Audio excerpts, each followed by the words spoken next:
नमस्ते एवरीवन, क्या हाल चाल मेरे सारे दोस्तों। सब बढ़िया चल रहा है, शानदार, जबरदस्त, जिंदाबाद। आ गए हैं हमसे फिर से। जब हम आएंगे गर्मी थोड़ी बढ़ जाएगी। जब हम आएंगे गर्मी थोड़ी बढ़ जाएगी। बहुत बढ़िया। तो फटाफट से आ जाओ। फटाफट से टाइम लगाने की जरूरत नहीं है।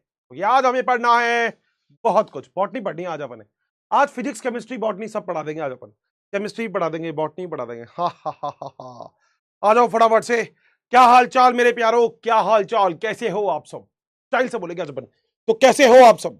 बहुत ही बढ़िया होंगे। तो यू कैन सी मी, क्या आप देख पा रहे हैं मुझे? बहुत बढ़िया, वेरी गुड इवनिंग। अच्छा, इवनिंग ही तो चल रहा है, तो वेरी गुड इवनिंग। कैसे हो? बढ़िया, शानदार। तो लगभग सारे के सारे लोग आ चुके हैं। आ गए ना सारे?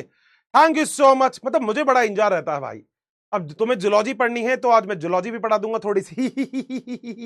तुम्हें भी हंसी आ रही होगी, अरे सर जूलॉजी के बारे में मत बोलो, आप नहीं बेटा मैं पढ़ा सकता हूं। देखो मुझे जूलॉजी में क्या क्या आता है। मुझे आता है रक्त परिसंचरण तंत्र। वाह वाह सर, क्या बात है। लो हो गया एक चैप्टर।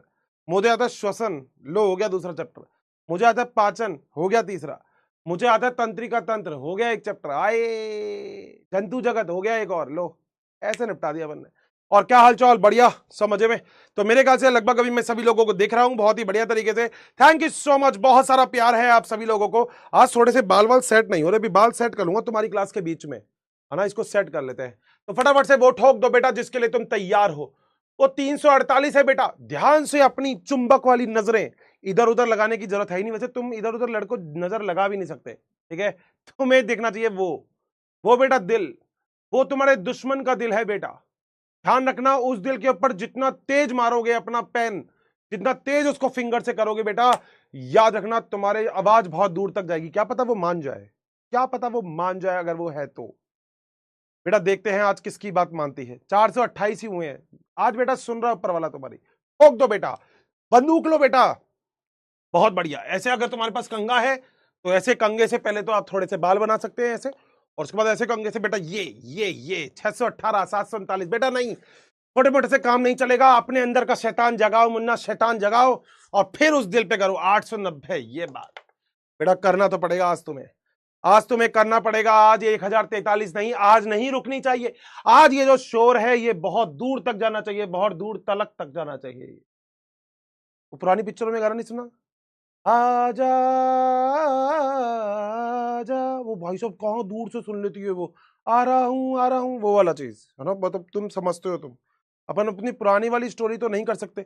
और आज जिस बच्चे ने मेरी बात नहीं मानी, आज जिस बच्चे ने अगर मेरी बात नहीं मानी बेटा, इस पे टांग दूंगा उसे। जानते हो ना बेटा, इस हैंगर पे टांग दूंगा। आज जिस बच्चे ने मेरी बात नहीं मानी, इस पे टांग दूंगा बेटा, हैंगर पे। ध्यान रखना, आज आपको मेरी सारी बात माननी है। आज पढ़ना है, 2142 कर दिए, बहुत ही खुशी की बात है। आज मेरी सारी बात माननी है तुम्हें। आज पढ़ना है बेटा बहुत सारा, ठीक है। चलो क्या चालू करूं? पक्का इसको तो रख देते इसकी जगह पे, नहीं तो फिर सब मेरे से बोलेंगे अरे तू ये क्या छेड़ता रहता है। चलो बेटा 2228, बहुत ही बढ़िया। थैंक यू सो मच, बहुत सारा प्यार आप लोगों को। आज एक शेर और सुनाएंगे बहुत बढ़िया वाला, ठीक है। चलो, टूटते हुए दिलों के लिए एक प्यारा सा शेर, मगर उससे पहले अपन करेंगे रिकैप। क्या करेंगे? रिकैप। बहुत बढ़िया, चले आ जाओ बेटा। बहुत बढ़िया, बहुत बढ़िया। बेटा मेरे एक दोस्त ने बहुत प्यार से चुड़ैल बुलाई थी। चुड़ैल, चुड़ैल जानते हो, बहुत प्यार से। तेरा चुड़ैल आ जाओ भाई साहब। चुड़ैल आ गई उसके अंदर चुड़ैल। तुम हल्के में मत लो, ये मैं बोल रहा हूं। मतलब ये बहुत बड़ी चीज होती है। देखो विज्ञान बहुत तरक्की कर चुका है, ये तो तुम लोगों को भी पता होगा, बहुत तरक्की कर चुका है, मगर अभी भी बहुत फर्क है। जैसे तुमको पता होगा अभी जिस जगह पे मैं हूं, मतलब एग्जैक्टली अगर देखा जाए, जैसे यहाँ पे दिल्ली भी है, यहाँ पे राजस्थान भी है, तो बेटा राजस्थान और दिल्ली में बहुत सारे फर्क हो जाते हैं। क्लास में बाद में बताऊंगा मैं, राजस्थान, दिल्ली और यूपी में क्या फर्क है ये बताऊंगा मैं बताऊंगा, उस टॉपिक तक भी आऊंगा। मगर उससे पहले आज अपन चालू करेंगे ये चैप्टर, और आज मैं थोड़ी सी एनसीईआरटी पढ़ाऊंगा, थोड़ी सी अगली क्लास में पढ़ाऊंगा, ठीक है। आ जाओ भाई, मेरे साथ साथ याद होना चाहिए। बस एक ही बात बोलता हूं मैं, तो मैं दूसरी बात बोलता ही नहीं। मैं कहता हूं बस मेरे साथ साथ अगर याद हो गया ये चैप्टर तो हो गया, अगर मेरे साथ साथ याद नहीं हुआ तो नहीं हुआ। बस इतनी सी बात है। तो अगर मेरे साथ साथ याद कर सकते हो तो मजा आ जाएगा। लास्ट क्लास में मैंने आपको थोड़ा सा तो ग्लाइकोलाइसिस पढ़ा दिया था। बिल्कुल सर, हमें तो याद भी है। आज एक बच्चे का मैसेज आया, जिन बच्चों को दो इंफॉर्मेशन दे रहा हूं पहले तो ध्यान से सुन लेना। जिन बच्चों को दो प्रॉब्लम आपकी एग्जिस्ट करती है, एक तो बेटा बहुत सारे बच्चे तो इंस्टाग्राम पे आके यूं कहते हैं हर्षित सर फाइनली आप हमें मिल गए। बेटा मैं वही मतलब मिल के आ गया, मैं यही हूं, कोई वास्को डिगामा थोड़ी हो तुम जो तुम ढूंढोगे मुझे। मेरा नाम टाइप करोगे तो बेटा मैं मिल जाऊंगा, ठीक है। एक फोटो सी लगा रखी है छोटी सी पिक्चर के सामने ऐसे सी, बस बेटा तो फोटो में मिल जाऊंगा, उसमें कोई दिक्कत नहीं है। नाम तो मेरा जानता ही हो, लेक्चर के आगे लिख रखा है, ठीक है। स्पेस मत लगाना, कंटिन्यू नाम लिखोगे तो मैं दिख जाऊंगा। पहली बात तो ये। दूसरी बात, हर्षित सर मैं क्या करूं, मैं बड़ा परेशान हूं, मेरा बैकलॉग नहीं हो रहा। बेटा देखो दोबारा बोल देता हूं एक छोटी सी चीज के बारे में, जिस भी इंसान का बैकलॉग है अगर है तो दो काम तो करने हैं। पहली बात, क्लास को रेगुलर करनी है। तुम्हें अगर तुम्हारी सेटिंग से तलाक लेना है तो तुम आज ही ले लो, कोई दिक्कत नहीं है। अपन कॉलेज के अंदर नहीं नया काम करेंगे। गलत बोल दिया बेटा, लड़ाई हो जाएगी नहीं। उसको बोल दो पॉज। जो तुम्हारे लिए अब नहीं रुका वो तुम्हारे लिए पूरी जिंदगी कैसे रुकेगा, सीधी सी बात है। तो अगर वो तुम्हारे लिए अब नहीं रुक सकता या रुक सकती तो बेटा फिर पूरी जिंदगी कैसे रुका, अगर तुम्हारा है तो। मगर अगर मैं तो ये मानूंगा कि आप में से बिल्कुल सारे के सारे दोस्त जितने भी मुझे सुन रहे हैं अभी सभी इन सब चीजों से बिल्कुल दूर रहना, क्योंकि अभी आपका बेसिक फोकस टारगेट जो है ना वो केवल नीट का एग्जाम होना चाहिए। दोस्तों दुनिया बहुत भीड़ भाड़ लगा के नीट के एग्जाम में बैठी हुई है, मगर हमको केवल एक सीट चाहिए। अगर तुमने ये एक सीट कैसे भी करके हासिल कर ली तो फिर याद रखना दुनिया तुम्हारे पीछे पीछे घूमेगी। नहीं तो फिर जो हमेशा से होता है लड़कों तुम्हारे साथ वही होगा कि तुम पीछे पीछे घूमोगे और जो भी है वो आगे आगे, oh don't talk to me, I don't talk to you, आई है क्या तेरे पास, ऐसा वाला। तो अगर तुम चाहते हो ऐसी वाली फीलिंग फील करना तो तुम्हारी इच्छा। मगर अगर तुम चाहते हो कि एम्स में फर्स्ट रैंक लेके दिल्ली में बैठो भाई साहब, आए हाय, अभी देख लो मोबाइल में फ्रंट कैम ऑन करके देखो, कैमरा देखो ऐसे। और मैं पता है तुम्हारा ये मोटिवेशन क्यों कर रहा हूं, क्योंकि मुझे इतने सारे भर भर के मैसेज इंस्टाग्राम पे मिलते हैं, इतने सारे भर भर के मैसेज लेक्चर के नीचे मिलते हैं, इतने सारे भर भर के मैसेज आपकी जो पीडब्ल्यू की कम्युनिटी है जहां मैंने आज इंफॉर्मेशन डाली थी, मेरे ख्याल से आप सब लोग जुड़े हुए हैं मुझसे, वहां इंफॉर्मेशन डाली थी या कि आज शाम को लेक्चर है। मेरे को जैसे ही पता लगा लेक्चर है मैंने भी इंफॉर्मेशन डाल दी। तो याद रखना ये तीन चीजें अगर आपको मेरी याद रहेंगी तो आप जिंदगी में कभी दिक्कत नहीं आओगे। और याद रखना दुनिया कुछ भी बोल रही है ना, दुनिया बोल रही है ना अभी बहुत सारी कि तुम्हारा सिलेक्शन नहीं होगा, मस्त रहो चुप रहो, एक चुप 100 को हराता है, ये आपने कहावत भी सुनी होगी। और याद रखना बोल के नहीं करके दिखाएंगे अपन। तो जिसका बैकलॉग है वो डेली पढ़ो, डेली पढ़ो। आपको थोड़ा सा ज्यादा पढ़ना पड़ेगा क्योंकि आपका बैकलॉग हो गया। बैकलॉग गाने से बैकलॉग कंप्लीट नहीं होता कि गाए जा रहे हो आए मेरा बैकलॉग है, मेरा बैकलॉग है, मैं क्या करूं, बेटा कुछ नहीं होगा। डेली पढ़ना पड़ेगा, बैकलॉग में डेली पढ़ना पड़ेगा, डबल पढ़ना पड़ेगा। खैर अपन आगे बात करेंगे, पहले तो आ जाओ अपने टॉपिक के ऊपर, नहीं तो सारा टाइम आज ऐसे निकल जाएगा। बात करते हैं ग्लाइकोलाइसिस की, सही बात है।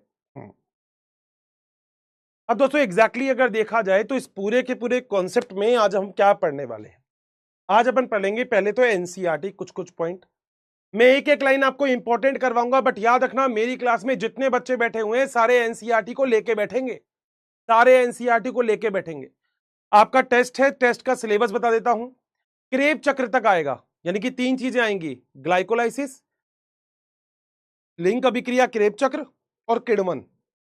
तो अपनी दो क्लास है, अपना बिल्कुल आराम से कंप्लीट होगा, कोई टेंशन नहीं है, ठीक है। क्या पता आज ही कंप्लीट हो जाए, ठीक। तो अपन अगले वाले लेक्चर में भी इसका रिवीजन करेंगे। मगर याद रखना एनसीईआरटी लेके बैठनी है मेरे साथ, बेचनी नहीं है उसे, तो काम की चीज है।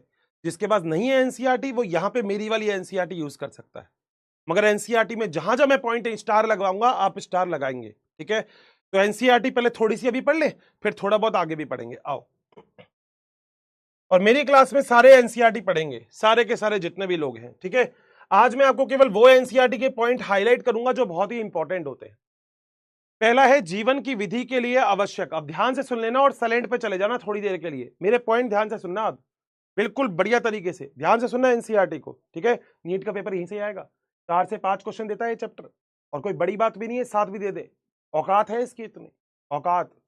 तो वो टीवी में वो पहले मीम नहीं आया था, अरे तू क्या मेरी औकात है, मेरी औकात देखेगी, तो बस वही है। मगर यहाँ पे औकात नहीं दिखानी, ठीक है। यहाँ पे चैप्टर की ताकत बहुत ज्यादा है, ध्यान से सुनो।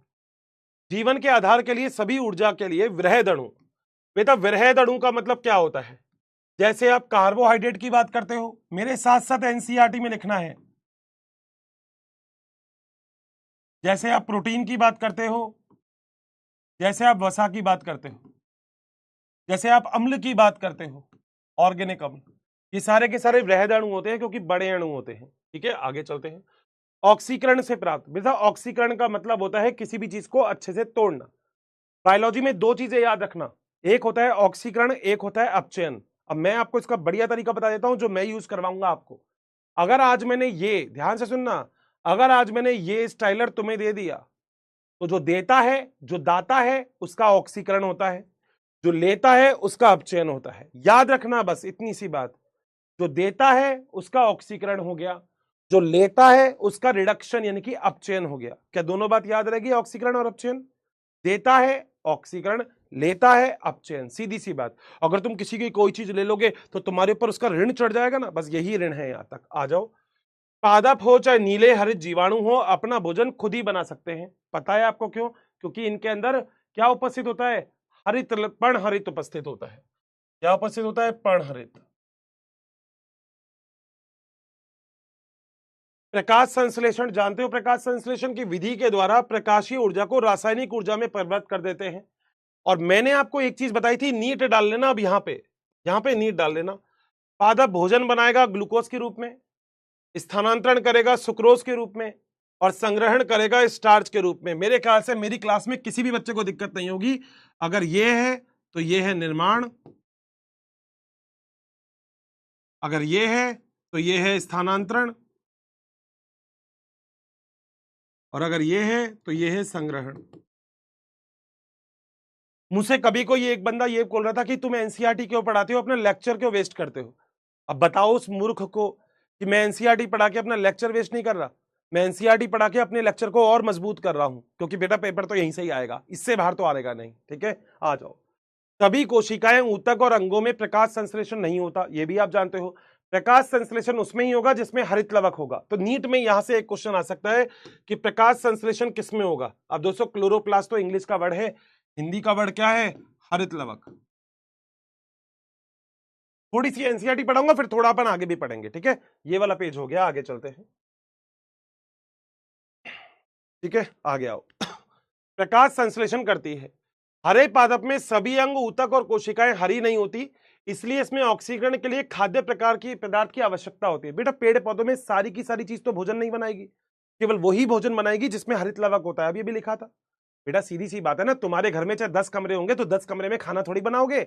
अबे नालायको, खाना बनाओगे तो किचन में ही तो बनाओगे। ये बड़ी आसान चीज है बेटा। नहाओगे तो ये थोड़ी किचन में बैठ के नहा रहे हो। अच्छा घर छोटा है, जैसे हमारा पहले घर छोटा था तो दोस्तों हम किचन में भी नहा लेते थे, कोई दिक्कत नहीं है। मगर पेड़ तो बहुत बड़ा है ना बेटा, मतलब मल्टीपल वो है। ये तो अंबानी का एंटीलिया है। तो बेटा खाने खाने की जगह अलग, खाना बनाने की जगह अलग। मतलब हाँ, तो सही तो बोल रहा हूँ, सेम टू सेम यहाँ पे। इसलिए में ऑक्सीकरण के लिए आवश्यकता नहीं होती, इसलिए पदार्थ में आहरित भोजों का परिवहन होता है। और आपको यह भी पता है, सब पढ़ चुके हो, कि पादप में परिवहन किसके द्वारा होगा? तो आपका आंसर है फ्लोएम के द्वारा। मुझे आज टेस्ट में बता देना, मुझे आज कमेंट बॉक्स में बता देना कि हर्षित सर आज एनसीईआरटी पढ़ के मजा आ गया। सच में मजा आ गया, एक एक लाइन समझ गए आज। जो स्टार लगाऊंगा वो अलग से लिख दूंगा। प्राणी परपोषित होते हैं। बेटा हम परपोषी हैं क्योंकि हमें विषमपोषी, क्योंकि हम दूसरे से खाना प्राप्त करते हैं, इसलिए वे अपना भोजन या तो शाकाहारी है। मेरी क्लास में बहुत सारे बच्चे शाकाहारी होंगे, अभी पोल करवा लेते हैं। तुम क्या हो बेटा? तुम शाकाहारी हो या तुम मांसाहारी हो, या फिर बेटा दोनों हो? मुझे इसका आंसर बता देना। या बस बेटा हवा हवा पानी पी रहे हो तुम? डी ऑप्शन है कि सर हम तो हवा पानी पीते हैं। तो बता देना मेरे को, ये तुम्हारा पोल चालू कर दिया, पता लग जाएगा। तो हम लोग दूसरे चीजों पर निर्भर रहते हैं, बिल्कुल। यह जान लेना बहुत इंपॉर्टेंट होता है कि सांस हेतु सभी खाद्य पदार्थों को प्रकाश संश्लेषण द्वारा प्राप्त होते हैं। बेटा इस पृथ्वी पर जो भी कुछ है वो खाना तो पेड़ पौधे ही बना रहे हैं, और पेड़ पौधे कौन सी अभिक्रिया के द्वारा बना रहे हैं? प्रकाश संश्लेषण द्वारा। इस अध्याय में कोशिकीय सांस अथवा कोशिका में खाद्य पदार्थों के टूटने की एक क्रिया विधि पढ़ेंगे, और हम पढ़ेंगे एटीपी। और मैंने बोला था एटीपी क्या होती है बेटा? एटीपी होती है ऊर्जा। ऊर्जा मतलब एटीपी। जैसे जैसे सिलेक्शन मतलब अर्जुना, बताओ ना क्या बात कर रहे हो? जैसे सिलेक्शन मतलब अर्जुना, जैसे बॉटनी मतलब, मेरा भी नाम ले लो, हर्षित सर, है ना? Same to same, same to same. अगर कभी भी बात आ जाती है ऊर्जा, कोशिका की ऊर्जा, तो हमेशा क्या है बेटा? ATP, adenosine triphosphate.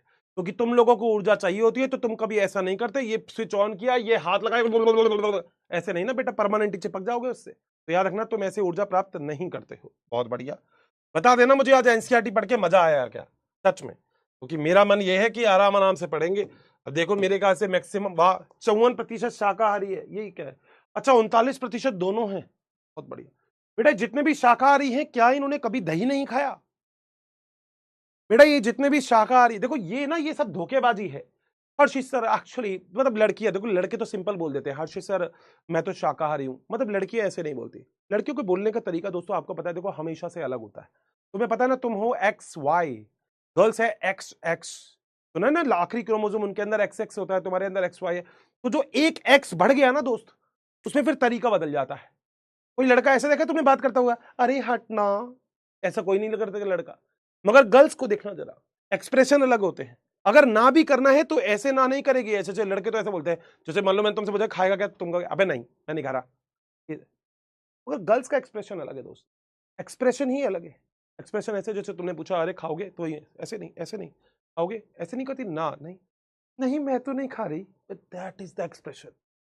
और यही एक्सप्रेशन है यहाँ पे जितने भी है। मेरी एक सिस्टर है जो यूएस रहती है, मैं उससे बोलता हूँ, मैंने कहा तू तो शाकाहारी है, कह रहा है हाँ भैया मैं तो प्योर वेजिटेरियन हूँ, यू नो मैं प्योर वेजिटेरियन हूँ। मैं तो अच्छा, मैंने कहा अंडे नहीं खाती तू?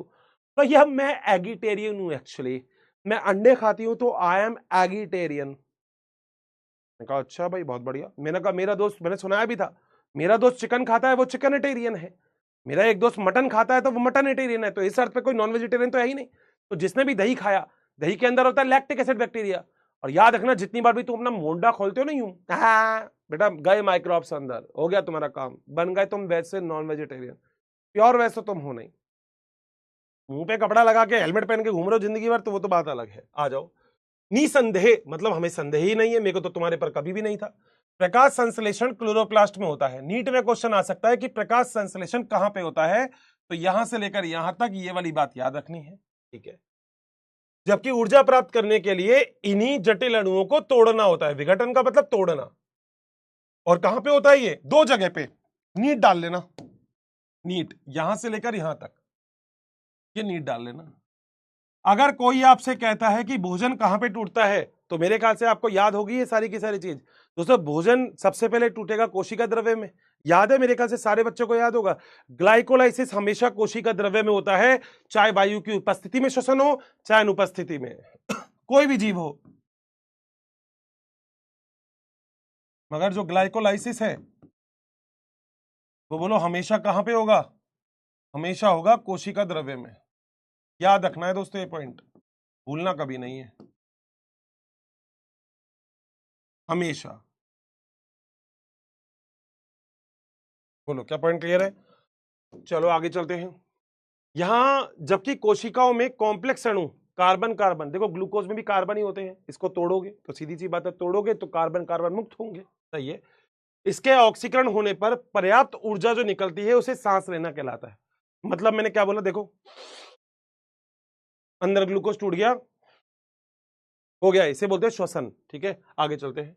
अब ये अगली चीज बहुत इंपॉर्टेंट है बेटा, जिस जिस यौगिक का ऑक्सीकरण होगा, यानी कि जो यौगिक से ऊर्जा प्राप्त होगी, जो यौगिक टूटेगा, उसी चीज को श्वसनीय क्रियाधार बोलते हैं। डॉक्टर कौन बनेगा तुम? तो तुम मेरे लिए डॉक्टरी क्रियाधार हो, ध्यान से सुनना। डॉक्टर कौन बनेगा तुम? क्योंकि तुम मेरे लिए डॉक्टरी क्रियाधार हो। क्रियाधार होता है कच्चा माल जिसके ऊपर कार्य होता है, उसे बोलते हैं क्रियाधार। बोलो बात सही है? 100%। तो क्रियाधार का मतलब होता है कच्चा माल, याद रखना। क्रियाधार का मतलब क्या होता है? इसका मतलब होता है कच्चा माल, रॉ मटेरियल, सही है। सबसे ज्यादा इंपॉर्टेंट कौन है? कार्बोहाइड्रेट, बिल्कुल बात सही है, उससे ऊर्जा मुक्त होती है। मगर पादप में विशेष परिस्थिति में प्रोटीन, वसा, यहां तक कि कार्बनिक अम्ल भी आ सकते हैं। मैं जो अंडरलाइन कर रहा हूं वो इंपॉर्टेंट है। तो सबसे पहले तो आपकी बॉडी तोड़ेगी कार्बोहाइड्रेट, बताया था, वो नहीं मिला तो तोड़ेगी वसा, वो नहीं मिलेगा तो तोड़ेगी प्रोटीन, तो कार्बनिक अम्ल भी तोड़ सकती है, बिल्कुल सही है।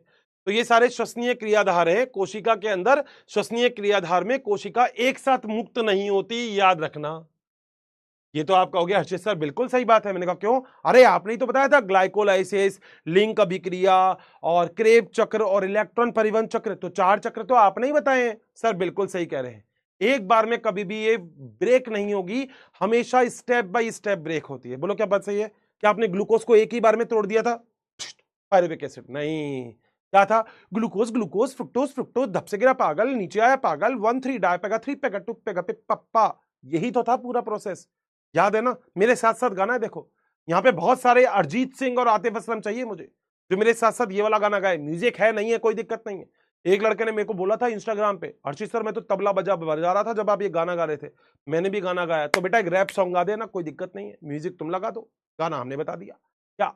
ग्लूकोज ग्लूकोज, फ्रुक्टोज फ्रुक्टोज, धप से गिरा का पागल, नीचे आया पागल, 1 3 डाय पेगा, 3 पेगा, 2 पेगा पे पप्पा। पूरी कहानी बताई थी, बोला था पागल है, जब गिरेगा तो धप की आवाज आएगी, तो नीचे भी कौन आएगा? पागल। तो बेटा पैग लगाएगा छोटे छोटे, ये रे बेटा पैग, ये तो बड़ा पैग है देखो, मगर छोटे छोटे पैग लगाएगा।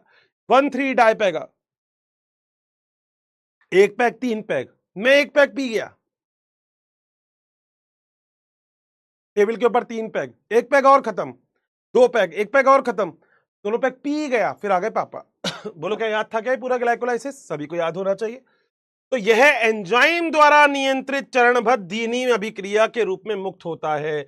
बहुत ही इंपॉर्टेंट पॉइंट है दोस्तों, इंपॉर्टेंट है, नीट डाल लेना फिर से, नीट में क्वेश्चन आ सकता है, ये चरणबद्ध अभिक्रिया किसके द्वारा नियंत्रित होती है? तो आपका आंसर है एंजाइम के द्वारा। पढ़ा हुआ है एंजाइम, जो अभिक्रिया का वेग बढ़ा सकता है। पता है, मैंने पता नहीं कहीं पे पढ़ा था, अगर आपके पाचन तंत्र के अंदर एंजाइम नहीं होंगे ना, तो एक बार खाने को पचाने में आपको 52 साल लग जाएंगे। अगर आपके पाचन तंत्र के अंदर एंजाइम नहीं होंगे तो एक बार खाने को पचाने में 52 साल लग जाएंगे। आप कहेंगे हर्षित सर ये तो बड़ी खास बात है, 2 ही बार खाना खाना पड़ेगा, बचपन में घर वाले ठूस देंगे, 52 साल में दोबारा ठूस लेंगे, काम खत्म। बेटा मगर ऊर्जा कहां से आएगी? इसलिए हर दिन खाना पाना पड़ता है, यही तो रीजन है। आ जाओ, रासायनिक ऊर्जा किसके रूप में आ जाती है? एटीपी के रूप में एकत्रित हो जाती है। तो ये समझ लेना आवश्यक है कि सांस में ऑक्सीजन से निकलने वाली ऊर्जा सीधे काम में नहीं आती। देखो जब आपने तोड़ा था तो क्या सीधी ऊर्जा मिल गई थी क्या ग्लाइकोलाइसिस से? नहीं, आपने एडीपी को, याद आया, आपने एडीपी को अकार्बनिक फॉस्फेट से जोड़ के क्या बनाया था? एटीपी। तो ये यही तो कह रहा है, ये कह रहा है ये नहीं ग्लूकोज को तोड़ दोगे एनर्जी मिलेगी और तुम मजे बल्ले बल्ले करोगे ना। ये कह रहा है ग्लूकोज को तोड़ोगे, ध्यान से सुनना, ये कह रहा है ग्लूकोज को तोड़ोगे ऊर्जा निकलेगी। देखो ये क्या बोल रहा है, ये कह रहा है ग्लूकोज, इस लाइन का मतलब बता रहा हूं, ये कह रहा है ग्लूकोज को तोड़ोगे ऊर्जा निकलेगी, और इसी ऊर्जा का उपयोग इन दोनों को जोड़ने में किया जाएगा। बस सीधी सी बात ये बोली है इसने, ठीक है? आगे आ जाओ। तो सीधी उपयोग में नहीं आती, जबकि यह एटीपी के रूप में उपयोग में आती है। बोलो बात सही है? यह भी कि ऊर्जा की जब भी आवश्यकता होती है तो टूट जाती है एटीपी कोशिका के लिए ऊर्जा मुद्रा। लो आ गया, ये बताया था। कोशिका की मुद्रा कौन सी है? तो आपका आंसर है एटीपी। एटीपी में संचित ऊर्जा जीवधारियों के विविध प्रक्रियाओं के लिए उपयोगी होती है। सांस के दौरान निर्मित कार्बनिक पदार्थ कोशिका में एक अणु से दूसरे अणुओं में पुरोगामी में काम आता है। बिल्कुल सही बात है। ग्लाइकोलाइसिस के दौरान क्या बना? पायरुविक अम्ल। लिंक अभिक्रिया पायरुविक अम्ल से चालू हुई। क्रेब अभिक्रिया एसिटाइल कोएंजाइम से अभिक्रिया से चालू हुई, आपको पता ही है। आ जाओ भाई आगे।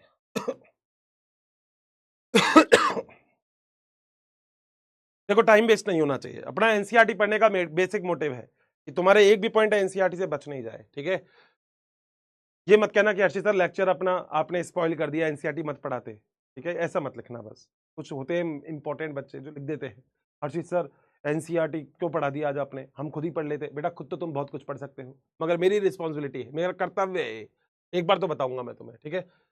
यह कोई क्या पादप सांस लेते हैं? बिल्कुल पादप सांस लेते हैं, कोई बोलने वाली बात नहीं है। हाँ, पादप में सांस हेतु ऑक्सीजन की आवश्यकता होती है, वे CO2 को मुक्त करते हैं। बिल्कुल, यानी कि तुम्हारी तरह ही श्वसन कर रहे हैं, पादप भी करते हैं। कौन सा श्वसन? वायवीय। बोलो बात सही है? आगे चलते हैं। कार्बन डाइऑक्साइड, यह एक ऐसी अवस्था है जिसमें ऑक्सीजन की उपलब्धता सुनिश्चित होती है, यानी कि पादप को भी ऑक्सीजन चाहिए क्योंकि तुम्हें भी ऑक्सीजन चाहिए। ऑक्सीजन तुम्हें नहीं मिलेगी तो तुम भी जिंदा नहीं रह सकते, ऑक्सीजन पादप को नहीं मिलेगी तो पादप भी जिंदा नहीं रह सकते। अगला, पादप में प्राणियों की तरह गैस आदान प्रदान करने के लिए विशिष्ट अंग नहीं होते। बेटा तुम्हारे पास तो देखो नाक है, सांस ले सकते हो तुम, पादप के अंदर नहीं होते। पादप के अंदर रंध्र और वातरंध्र होते हैं, तो वातरंध्र होते हैं तने में और रंध्र होते हैं पत्तियों पर। तो इसके लिए पादप में रंध्र और वातरंध्र मिलते हैं। नीट में बहुत प्यारा क्वेश्चन आ सकता है यहाँ पे कि पादप में क्या मिलता है, तो आपका आंसर है नीट, मतलब आपका आंसर है वातरंध्र और रंध्र। वातरंध्र को इंग्लिश में बोलते हैं लेंटिसल। लिखूं क्या? लो, तुम अंग्रेज तो हो ही, मैंने बना ही दिया अंग्रेज, तो तुम्हें हो ना अंग्रेज। तो जो वातरंध्र है ना, इसे इंग्लिश में बोलते हैं लेंटिसल, और जो रंध्र है इसे इंग्लिश में बोलते हैं स्टोमेटा। शायद आपने स्टोमेटा सुना होगा, मेरे हिसाब से सुना होगा, स्टोमेटा तो सुना होगा 100%। आ जाओ। पौधों में श्वसन के लिए श्वसन करते हैं, इसके लिए कई कारण हो सकते हैं। प्रथम कारण यह है कि पादप में सभी भाग अपने गैस आदान प्रदान करने की आवश्यकता होती है। बिल्कुल दोस्तों, पादप के हर भाग को गैस का आदान प्रदान तो करना पड़ेगा, मगर पादप के अंदर देखो, तुम्हारे अंदर तो रुधिर है जो सब जगह पे ऑक्सीजन ले जाता है, मगर पादप के अंदर तो ऐसी कोई भी चीज नहीं है। तो पादप क्या करेगा? पादप में एक भाग से दूसरे भाग में गैस के परिवहन बहुत कम होता है, याद रखना। दूसरा कारण यह है कि पादपों में गैस के आदान प्रदान की बहुत मांग नहीं होती है। बेटा मांग नहीं होती, रीजन तो पता है। तुम यहां से वहां तक चलोगे, तुम बल्ले बल्ले करोगे, शाबा शाबा करोगे, तो तुम्हें तो ऊर्जा चाहिए। पादप क्या कर रहा है? पादप जा रहा है क्या पार्टी में? नहीं। तो अगर कोई आपसे कहे आपको ऊर्जा ज्यादा है पादप को, आप कहोगे हमें ऊर्जा ज्यादा चाहिए, पादप को ऊर्जा कम चाहिए। ठीक है, आगे आओ। पादप में मूल तना और श्वसन जंतुओं की अपेक्षा से धीमी गति से होता है, धीमी दर होती है। केवल प्रकाश संश्लेषण के दौरान गैसों का आदान प्रदान होता है। बिल्कुल, प्रत्येक पत्ती पूर्णतः इस प्रकार अनुकूलित होती है कि अवधि के दौरान वे आवश्यक रूप से ध्यान रखते हैं, यानी कि पेड़ पौधे ही ऑक्सीजन का आदान प्रदान करते रहते हैं वायु से जब कोशिका श्वसन करती है। ऑक्सीजन की उपलब्धता में कोई समस्या नहीं होती, क्योंकि कोशिका प्रकाश संश्लेषण के दौरान ऑक्सीजन निकालती है। बिल्कुल बात सही है। जिसको मेरी ये वाली बात नहीं समझ में आई उसको ये याद होगा,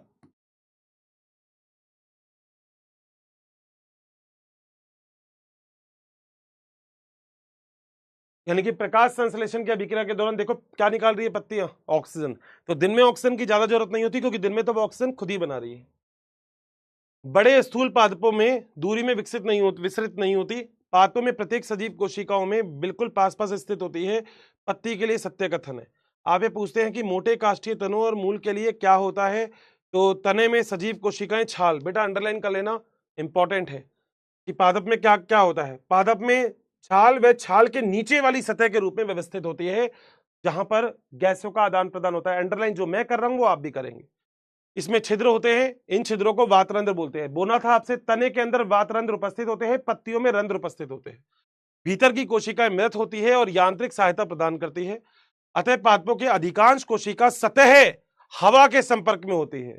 बेटा तुम्हारे ऐसा नहीं है, तुम्हारे देखो ये वाली कोशिका भी सतह में हवा के संपर्क में है, तो ये थोड़ी हवा से लेगी ऑक्सीजन, मुझे हवा दो, मुझे हवा दो, ना मुन्ना ना। तुम्हारा शरीर तो एक ही तरीके से ये ऑक्सीजन लिया, ये रुधिर में गया और पूरे शरीर में रुधिर ही सप्लाई कर रहा है ऑक्सीजन को। तुम तो जानते ही हो, जूलॉजी में तो पढ़ा होगा। ठीक है, आगे। यह पेरेन्काइमा की कोशिका के द्वारा, ये वाली चीज बताते हैं, जानते हो ना पेरेन्काइमा? देखो ये अंग्रेज की औलाद है एनसीईआरटी। पेरेन्काइमा को हिंदी में बोलते हैं मृदु ऊतक। ये पागल है, कभी इसका मन करता है हिंदी, कभी मन करता है इंग्लिश। वायु रिक्तिकाओं में आपस में जुड़े होते हैं, जिसके कारण ऑक्सीजन को आदान प्रदान कर देते हैं। बताओ क्या सही बात है? देखो बोरियत तो मुझे भी लगती है एनसीईआरटी पढ़ाने में, मगर मुझे लगता है कि क्वेश्चन तो यहीं से ही आएंगे। जब क्वेश्चन यहीं से ही आएंगे तो फिर मेरे को तो पढ़ाने में फिर मजा आ रहा है। बस सीधी सी बात तो ये है। आगे आ जाओ। ये देखो पूरी अभिक्रिया, ठीक है। ये देखो श्वसन में क्या होगा, बाहर से क्या लोगे ऑक्सीजन, तो ये टूट जाएगा, टूटेगा किसमें? CO2H2। अगर ऐसे चलोगे तो प्रकाश संश्लेषण, श्वसन। तो ग्लूकोज एक नियंत्रण ऑक्सीकरण में दहन में अंतिम उत्पाद के रूप में CO2 और जल के साथ साथ ऊर्जा निकलती है। नीट में यहां से क्वेश्चन आ सकता है, अंतिम उत्पाद में क्या निकल रहा है, तो आपका आंसर यही आएगा। क्या निकल रहा है? कार्बन डाइऑक्साइड और जल निकल रहा है। सर्वाधिक भाग ऊष्मा के रूप में निकल जाता है। यदि यह ऊर्जा कोशिका के लिए आवश्यक है तो इसका उपयोग दूसरे अणु के संश्लेषण में होना चाहिए। बेटा आप खुद समझना, पादप को प्रोटीन बनाना है तो 2 अमीनो अम्लों को जोड़ना है, मगर 2 अमीनो अम्लों को जोड़ने के लिए भी तो ऊर्जा चाहिए। तो ऊर्जा कहां से मिलेगी? जो ग्लूकोज से तोड़ोगे उससे ही ऊर्जा मिल जाएगी। तुम्हारे पापा ने दुकान खोल रखी है, अब दुकान में बिक्री के बाद जो पैसा मिलता है उससे तुम्हारी फीस जमा हो रही है, यानी कि एक जगह अगर तुम ऊर्जा दे रहे हो तो कहीं से तुम्हें ऊर्जा मिलनी भी तो चाहिए। बस यही बात यहां पर भी है। कितना आसान है देखो, एनसीईआरटी को समझना बड़ा आसान है, मगर तरीका होना चाहिए। पादप कोशिकाएं इस तरह से भोजन बनाती है कि ग्लूकोज के अणु का अपचय, अपचय का मतलब जानते हो ना, उपचय अपचय रिडक्शन, निकलने से संपूर्ण ऊर्जा मुक्त ऊष्मा के रूप में न निकल पाए। मुख्य बात यह है कि ग्लूकोज का ऑक्सीकरण एक चरण में न होकर, यह बात याद रखना नीट में है, छोटे छोटे चरणों में होता है, ये तो आपको पता ही है। ग्लाइकोलाइसिस भी 10 पद की अभिक्रिया, उसके बाद लिंक अभिक्रिया, उसके बाद क्रेब अभिक्रिया, फिर इलेक्ट्रॉन परिवहन तंत्र। एक चीज है, कई सारी है इसमें। जिनमें कुछ चरण बहुत बड़े होते हैं। निकलने वाली ऊर्जा एटीपी के रूप में संश्लेषण होता है, बोलने वाली बात ही नहीं है। ठीक है, यह कैसे होता है कि वास्तव में सांस दौरान इतिहास है, इतिहास है, इतिहास है। सांस के क्रियाविधि के दौरान ऑक्सीजन का उपयोग होता है, बिल्कुल हो रहा है ऑक्सीजन का उपयोग, तथा कार्बन डाइऑक्साइड निकल रही है, बिल्कुल CO2 निकलती है। वह ऊर्जा उत्पाद के रूप में निकलती है, बिल्कुल ऊर्जा भी निकलती है। दहन अभिक्रिया के लिए ऑक्सीजन की आवश्यकता होती है। बेटा दहन जानते हो ना, दहन का मतलब जलाने के लिए, तो जलाने के लिए भी ऑक्सीजन की आवश्यकता होती है, याद रखना, यह भी पॉइंट इंपॉर्टेंट है। अगर आप किसी भी चीज को जलाते हो, आपने देखा होगा, जैसे एक प्लेट, एक कोई भी कटोरी है, उसमें किसी भी चीज को जलाना, तो जलेगा, मगर उसको ढक दो, बुझ जाएगी, क्योंकि ऑक्सीजन चाहिए होती है किसी भी चीज को जलने के लिए। ठीक है, कुछ कोशिकाएं ऑक्सीजन की उपस्थिति में और कुछ अनुपस्थिति में भी जीवित रहती है, और जो अनुपस्थिति में जीवित रहती है उसमें एक एग्जाम्पल मैंने आपको लिखवाया था, क्या है, ईस्ट। बोलो बात सही है क्या? 100%। चलें आगे? यस सर, बिल्कुल चल सकते हो आगे, आओ। क्या आप ऐसी स्थिति के बारे में सोच सकते हो जब ऑक्सीजन उपलब्ध नहीं होती? बेटा कई बार होता है ऐसा, कई बार होता है, आपने भी सुना होगा, कई बार जब आप ज्यादा एक्सरसाइज कर लेते हो ऐसे। अब मान लो बेटा, एक बार कल परसों की बात है, मैं गया बेटा जिम में, अब तुम्हारा भाई अभी जिम जा रहा है, ऐसा मैं बोल सकता हूँ, और मैं ऐसे करके जिम कर रहा था, तो उसने मेरे से, जिम वाले ने बोला बस 20 रेपिटेशन कर रहे हैं। 20 रेपिटेशन का मतलब 1 2 3 4 20 करने हैं। मैंने कर दिए। इतने में ही दोस्तों मैंने किसी को देखा, ओ भाई साहब 20 की जगह फिर मैंने वापस, मगर अब पहले तो देखो रेपिटेशन ऐसे चल रहे थे, बोलने वाली बात नहीं है, लड़कों तो समझते होंगे, 1 2 3 4 5 6, पहले ऐसे थे रेपिटेशन, मगर बाद में 20 के बाद ट्रेनर भी नहीं था वहां पे, मगर पता है 20 के बाद कैसे दे दोगे, ऐसे 1 2 3 4 5 6। तुम समझ गए होंगे लड़कों, तुम बहुत समझदार हो, बोलने की बात ही नहीं है। तो विश्वास करने के लिए पर्याप्त कारण है कि कोशिका में ऐसे वातावरण से मिली जहां पे ऑक्सीजन उपलब्ध नहीं थी। बिल्कुल बात सही है, शुरू में दोस्तों ऑक्सीजन उपलब्धि नहीं थी प्रकृति के ऊपर। हंसो मत, ना लायको, तुम सब समझ जाते हो, मैं बोलता नहीं हूं तो समझ जाते हो, तुम सब मेरे जैसे ही हो गया है। उपलब्ध सजीवों में जानते हैं कि कुछ अनॉक्सी और ऑक्सीजन रहित वातावरण में भी अपने आप को अनुकूल कर चुके हैं, जैसे ईस्ट। कुछ विकल्पी अनॉक्सी है। दोस्तों विकल्पी अनॉक्सी का मतलब क्या होता है? विकल्पी अनॉक्सी का मतलब है जो दोनों कंडीशन में डेवलप हो जाते हैं, ऑक्सीजन की उपस्थिति में भी, ऑक्सीजन की अनुपस्थिति में भी। देखो मेरी क्लास में कई सारे बच्चे होंगे, इनमें कुछ ऐसे बच्चे होंगे जिनको ग्रेवी वाली, तरी वाली सब्जी पसंद है, कुछ ऐसे होंगे जिनको सूखी सब्जी पसंद है, मगर अगर कुछ ऐसे होंगे जिनको तरी वाली सब्जी चाहिए ही चाहिए, वो नहीं मिली तो कुछ नहीं खाएंगे। कुछ ऐसे है जो ये कहेंगे ये नहीं तो ये सही, ये नहीं तो ये सही, कोई फर्क नहीं पड़ता। ठीक है, बस दैट्स द पावर। तो कुछ क्या करते हैं, विकल्पी अनॉक्सी, यानी कि दोनों तरीके का श्वसन कर सकते हैं, विकल्प है उनके पास, ऑक्सीजन की उपस्थिति में भी और ऑक्सीजन की अनुपस्थिति में भी। जबकि अनॉक्सी स्थिति की आवश्यकता अविकल्पी होती है।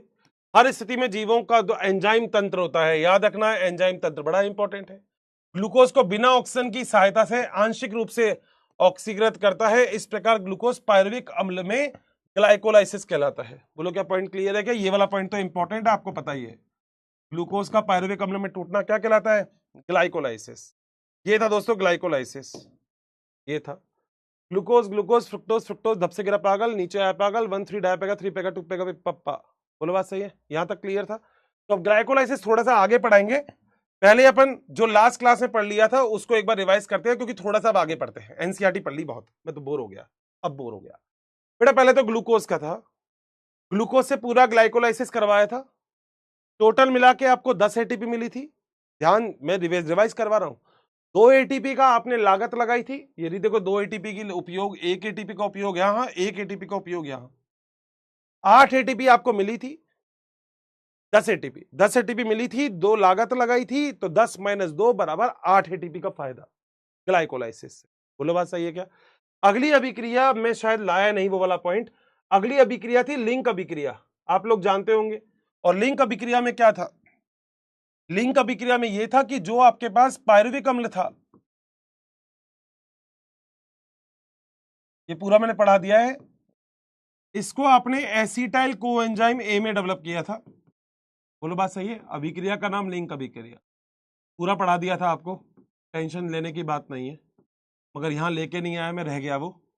और मैंने बोला था यहां पे 2 NADH2 बनते हैं, एक पायरुविक अम्ल से एक NADH2, तो आपके पास कितने पायरुविक अम्ल थे? 2 पायरुविक अम्ल। देखो कंफ्यूजन तो लेना ही नहीं है। कितने पायरुविक अम्ल थे? 2 पायरुविक अम्ल। तो ये भी लिंक अभिक्रिया करेगा, ये भी लिंक अभिक्रिया करेगा। तो दोस्तों 3 एटीपी इससे आएगी, 3 एटीपी दूसरा वाला है उससे भी आएगी। 2 पायरुविक अम्ल है तो एक से अगर आपको एक NADH2 बनती है तो बेटा 2 से 2 NADH2 मिलेगी। ठीक है, टोटल कितनी मिलेगी? 2 NADH2। अब एक NADH2 का मतलब कितनी एटीपी? 3 एटीपी होता है। तो 2 NADH2 का मतलब कितनी एटीपी? 6 एटीपी हो गया। यानी कि लिंक अभिक्रिया के द्वारा एक ग्लूकोज के अणु से कितनी एटीपी का फायदा है? 6 एटीपी का। बोलो बात सही है क्या? अभी तक कितनी एटीपी मिल गई?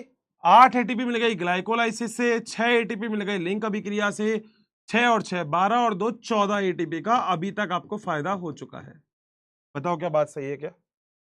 इसके बाद जो अगली चीज आज अपन को पढ़नी है वो है क्रेब चक्र। आज अपन इसलिए उपस्थित हुए हैं क्योंकि आज हमें क्रेब चक्र पढ़ना है। सभी लोग जितने भी यहाँ पे बैठे हैं आज ये पढ़ना है हमको क्रेब चक्र। हैंस क्रेब एक वैज्ञानिक थे जिन्होंने क्रेब चक्र बताया। मगर बेटा अपना तो म्यूजिक, अपना तो साउंड है बेटा, और साउंड फटाफट से गा दो। क्या साउंड था? अपना साउंड था ग्लूकोज ग्लूकोज फ्रुक्टोज फ्रुक्टोज, धप से गिरा पागल, नीचे आया पागल, 1 3 डाय पेगा, 3 पेगा, 2 पेगा, पिप्पा पा।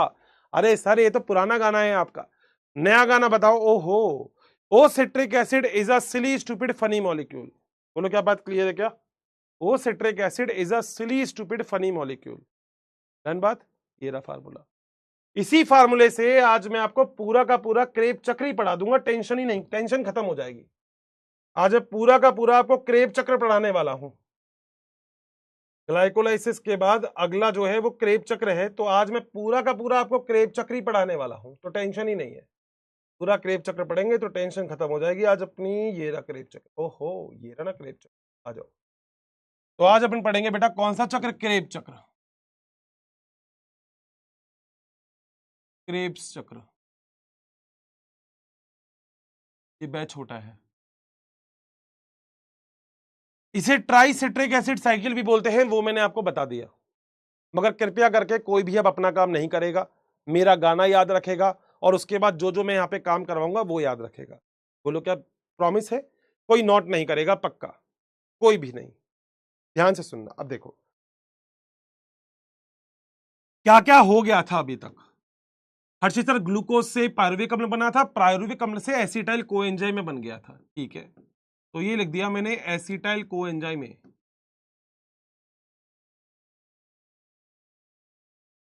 बताओ क्या ये सही लिखा है मैंने? सर बिल्कुल सही लिखा है। यहां से ही अभिक्रिया चालू करनी है क्योंकि पहली अभिक्रिया हो गई ग्लाइकोलाइसिस। और जिसको अभी भी दिक्कत है बेटा, मैं तो तुम्हारे साथ हूं, तुम टेंशन मत लो। देखो मैं तुम्हारे साथ हूं कैसे भी, मैं ऐसा टेंशन छोड़ूंगा ही नहीं जहां तुम मेरे से यूं कह दो हर्षित सर दिक्कत आ गई। ये लो, तुम बस मस्त रहो, तुम्हें टेंशन नहीं आने दूंगा मैं। देखो इसके ऊपर क्या था? जो एक ग्लूकोज का अणु था उससे आपने क्या बनाए थे? 2 पायरुविक अम्ल। शॉर्ट फॉर्म तो समझ जाओगे, पायरुविक एसिड और पायरुविक एसिड। सही बात? ठीक है। इस पायरुविक अम्ल से आपने आगे बनाया था एसिटाइल कोएंजाइम में। शॉर्ट फॉर्म लिख दूं? बोलो बात सही है क्या? और इस वाले से भी आपने क्या बनाया था? इससे भी बनाया था आपने एसिटाइल कोएंजाइम में। दिक्कत है तो मेरे को बोल देना, दिक्कत है तो। ये हटा दिया मैंने। बोलो क्या पॉइंट क्लियर है? सबसे पहले वाले प्रोसेस को मैंने बोला था कि इस प्रोसेस को बोलते हैं ग्लाइकोलाइसिस।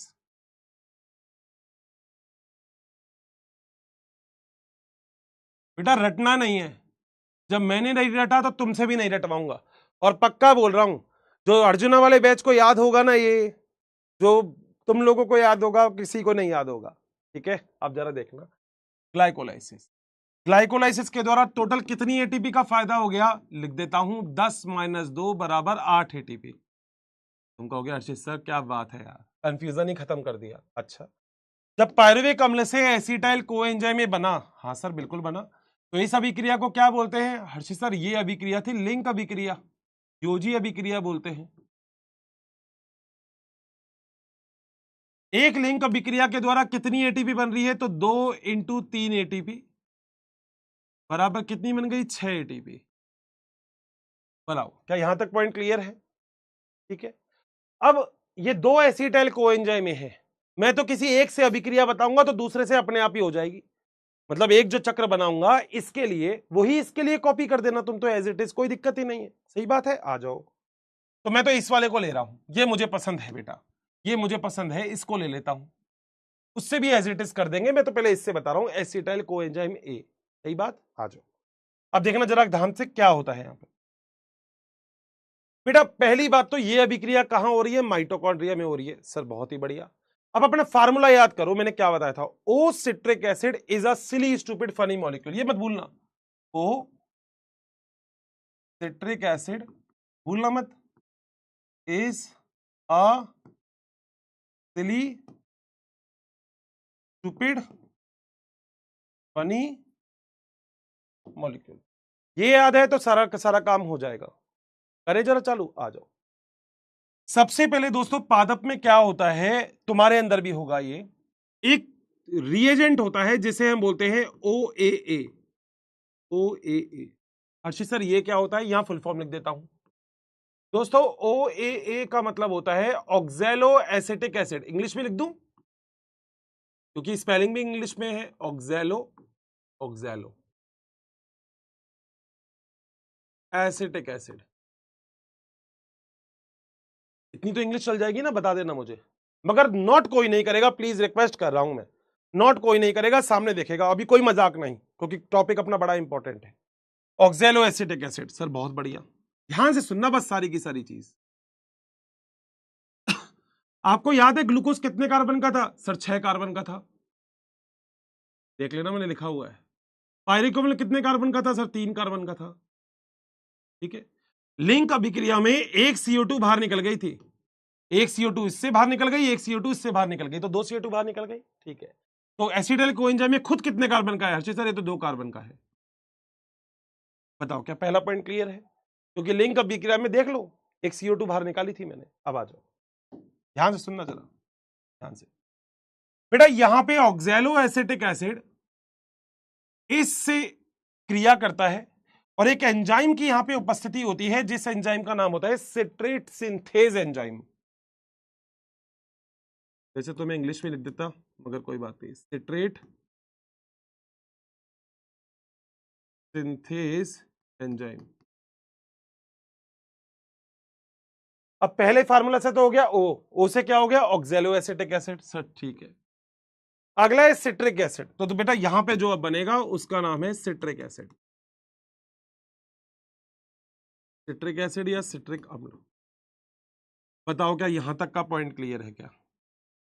अगर कोई दिक्कत है तो बता दो, मगर बताओ क्या यहां तक का पॉइंट क्लियर है क्या? अगर बात मेरी बिल्कुल अच्छे से क्लियर है तो सारे काम बहुत आसान हो जाएंगे, मगर मेरी बात क्लियर होनी चाहिए। एसिटाइल कोएंजाइम ए जो कि लिंक अभिक्रिया के द्वारा बना, ये ऑक्सैलो एसिटिक एसिड से क्रिया किया। ठीक है सर, ऑक्सैलो एसिटिक एसिड में खुद 4 कार्बन होते हैं, 4 कार्बन, इसमें 2 कार्बन, तो सिट्रिक अम्ल में कितने कार्बन हुए सर, 6 कार्बन हो गए। कहीं दिक्कत हो तो बता देना, मैं दोबारा भी समझाऊंगा, तिबारा भी समझाऊंगा, मगर कॉन्सेप्ट बड़ा क्लियर करना, मैं रटाना नहीं चाहता, बस इतनी सी बात है। ठीक है, आ जाओ आगे। बताओ क्या पहला पॉइंट तो यहां तक सभी लोगों को क्लियर हो गया? बेटा इसके बाद एक एंजाइम काम में आता है, जिस एंजाइम का नाम होता है आइसोमरेज।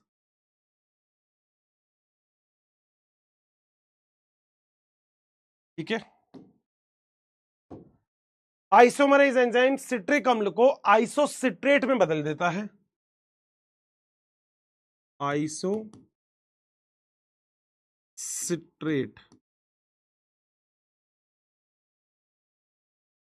ठीक है भाई, बताओ क्या यहां तक पॉइंट क्लियर है क्या? ये खुद कितने कार्बन का था, 6 कार्बन का, तो ये भी कितने कार्बन का है, भी 6 कार्बन का। ये तीसरा स्टेप हो गया। ओ सिट्रिक एसिड इज, इससे क्या है, आइसोसिट्रेट, इज आइसोसिट्रेट, स्पेलिंग यहीं से चालू होगी। ये सर बहुत ही बढ़िया। चलो भाई इसको थोड़ा सा छोटा कर देते हैं, मेरा डायग्राम नहीं आएगा, मेरा डायग्राम नहीं आएगा भाई, मेरा डायग्राम नहीं आ पाएगा। चले आगे, पक्का। आइसोसिट्रेट जो आपने बनाया है ये भी टोटल 6 कार्बन का था। इस आइसोसिट्रेट से आगे एक चीज बनती है जिसे हम बोलते हैं अल्फा कीटोग्लूरिक अम्ल।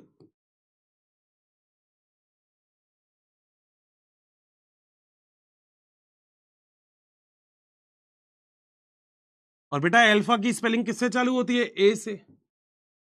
तो 4 स्टेप हो गए। ओ सिट्रिक एसिड इज अ से क्या हो गया? अल्फा कीटोग्लूरिक अम्ल। बताओ क्या यहां तक पॉइंट क्लियर है क्या? बिल्कुल 100%, कोई भी दिक्कत? ठीक है जी, बिल्कुल सही बात। आप सुनो, जैसे ही आइसोसिट्रेट से, ध्यान से सुनना, जैसे ही आइसोसिट्रेट से अल्फा कीटोग्लूरिक अम्ल बनेगा, वैसे ही दोस्तों एक CO2 बाहर निकाल दो, कार्बन बाहर निकाल दो। CO2 का मतलब क्या बाहर निकाल रहे हो? कार्बन। बेटा अब 6 में से एक कार्बन बाहर निकले तो बोलो कितने कार्बन बचे? 5 कार्बन। हर्षित सर 5 कार्बन लिखो यहां पे चुपचाप से। लो भैया 5 कार्बन लिख दिए। सही बात। ये अभिक्रिया भी आपकी कोशिका या पादप की कोशिका क्यों कर रही है? क्योंकि आपकी कोशिका और पादप की कोशिका को ऊर्जा बनानी है। बनाते हैं ऊर्जा। अभी तक तो बनी नहीं ऊर्जा, बनाओ, क्या टेंशन है? अब बनाते हैं। लो बेटा ये बना दी ऊर्जा, ये एरो खींच दिया। ठीक है, किया क्या? जो आपके पास NAD है, इससे आपने बना दिया NADH2। और आपको पता है एक NADH2, लास्ट क्लास में बताया था ग्लाइकोलाइसिस में, एक NADH2 का मतलब कितनी ATP? 3 ATP। भूलने का तो है ही नहीं ये लाइन। ये लाइन तो कोई रात में थप्पड़ मार के भी बोले ना, एक NADH2 का मतलब कितनी ATP है, तो एक NADH2 का मतलब बोलो कितनी ATP है? 3 ATP होती है। याद रखना, बोला था मेरे पास $1, तुम्हारे पास 80 रुपए, तो बराबर बात है। तो अगर मैं एक NADH2 की बात कर रहा हूं मतलब 3 ATP हो गई। बताओ क्या यहां तक चले क्या आगे? हमारा फार्मूला अभी तक सभी लोगों को क्लियर है? यहां तक पॉइंट भी क्लियर है? तो मैंने कर दिया ओ सिट्रिक एसिड इज अ तक पहुंच गए। आगे चले, अब आगे आ जाओ। आगे बेटा अब आगे क्या होगा? जो आपका अल्फा कीटोग्लूरिक एसिड है ना, ये आगे अब एक चीज और में बदलेगा जिसे हम बोलते हैं सक्सिनाइल कोएंजाइम ए। क्या बोलते हैं? Succinyl coenzyme A. डन है? बोलो यहां तक पॉइंट क्लियर है? अब क्या होगा? एक CO2 यहां से और निकाल दो बाहर। CO2 का मतलब कार्बन। कार्बन तो जानते हो, कितने कार्बन थे? 6। 5 रह गए। कितने? 4 कार्बन लिख दो हर्षित सर बस यहां पे। मैंने कहा लो बेटा लो, क्यों गुस्सा क्यों हो रहे हो? 4 कार्बन का सक्सेनल है। बताओ क्या यहां तक पॉइंट क्लियर है? कोई भी कैसी भी दिक्कत नहीं होनी चाहिए दोस्तों। बहुत ही आसान है सारे के सारे टॉपिक, मगर समझने की जरूरत है बस एक बार।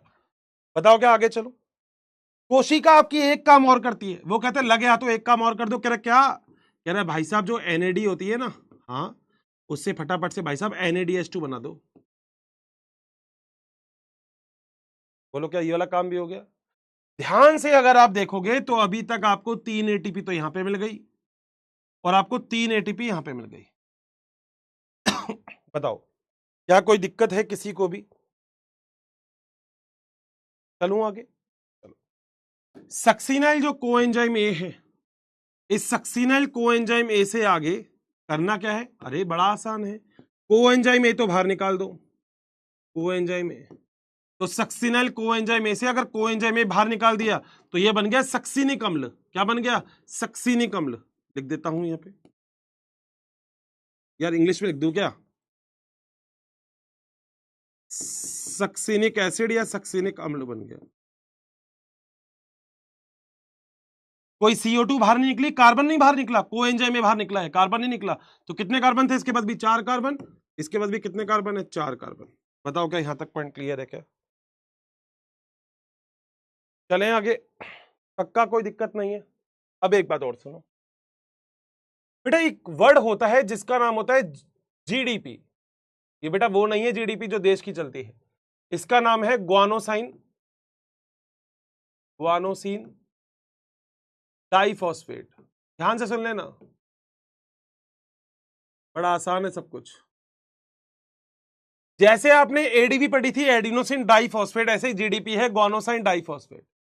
जैसे ही इस GDP के साथ एक वही फॉस्फेट जुड़ेगी तो बोलो कितने फॉस्फेट हो गए? यहां पे 2 फॉस्फेट, अब एक और जुड़ गया तो कितने हो गए? 3। ये हो गया GTP। बताओ बात सही है? और एक GTP का मतलब बायोलॉजी बोलती है 1 ATP होता है।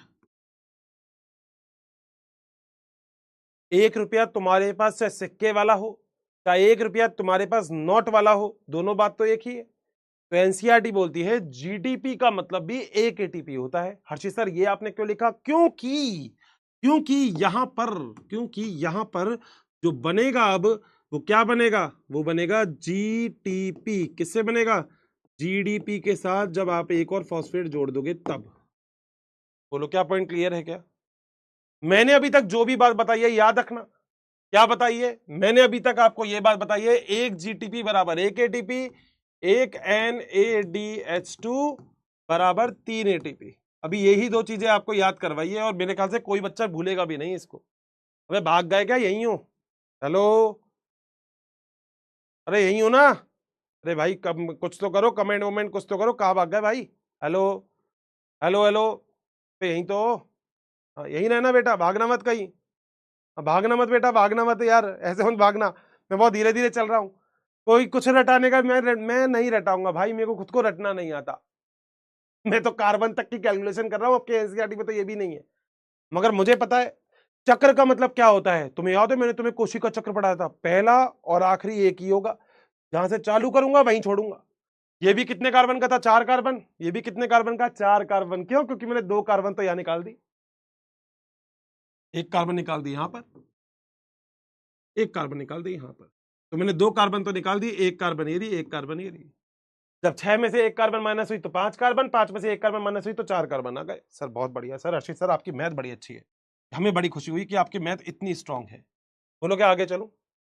पक्का? अब सुनो, ये जो सक्सिनिक अम्ल है, ये जो तो लग रहा है डायग्राम छोटा पड़ जाएगा, अपन कुछ जगह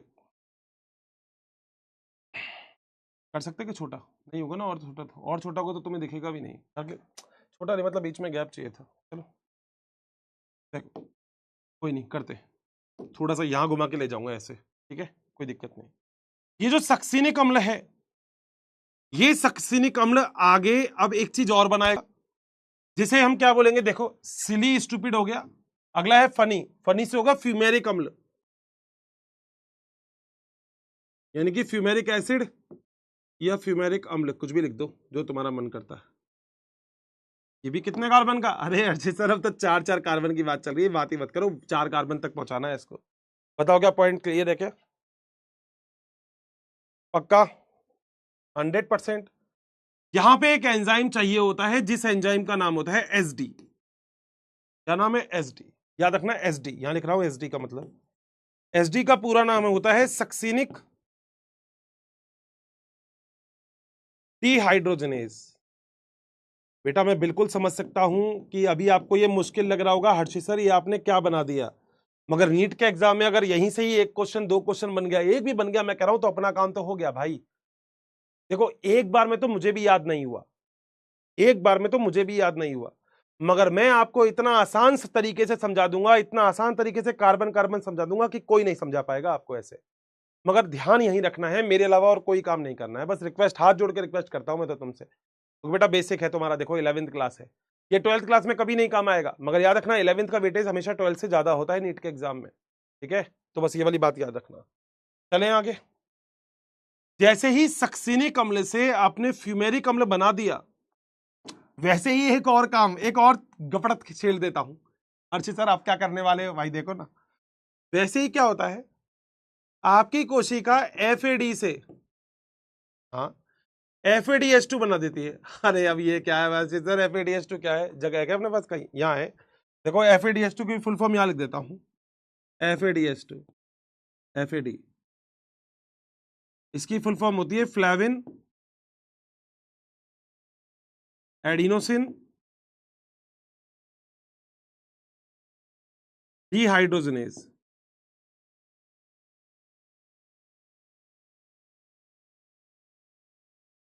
NAD की फुल फॉर्म बता दी थी, nicotinamide adenine dehydrogenase, last class में बता दी थी, ये भी बता दी। बोलो बात सही है क्या? बेटा एक जीटीपी का मतलब एक एटीपी, एक NADH2 का मतलब 3 एटीपी। तो याद रखना एक FADH2, ये भी याद रख लो, बस लास्ट है, अब इसके अलावा नहीं बताऊंगा कुछ भी, इज इक्वल टू 2 एटीपी। बस इतनी बात याद रख लो, ये 3 चीज याद रख लो। एक एटीपी तो एक एटीपी के बराबर ही है, एक जीटीपी एक एटीपी, एक NADH2 3 एटीपी, एक FADH2 2 एटीपी। बोलो क्या पॉइंट क्लियर है क्या? हाँ, तो मैंने अभी यहाँ पे एक FADH2 और बना दिया, यानी कि हर्षित सर आप एक एनर्जी और बना गए। अरे सर गफलत की गफलत कर दी सर आपने, तो आज तो इतनी एनर्जी बना दी मजा ही आ गया। बताओ क्या पॉइंट सही है। ये फ्यूमेरिक अम्ल बन गया। आगे मॉलिक्यूल बनाता है, मॉलिक्यूल का मतलब ये बनाएगा मैलिक एसिड यानी कि मैलिक अम्ल। यहां पे मैं बना रहा हूं कौन सा अम्ल, यहां पे बना रहा हूं मैलिक अम्ल।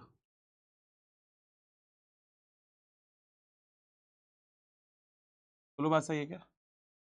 100%। ये थोड़ा सा छोटा कर दूं साइड वाला, थोड़ा सा, यार ये मेरे से होगा नहीं है ना? ठीक है,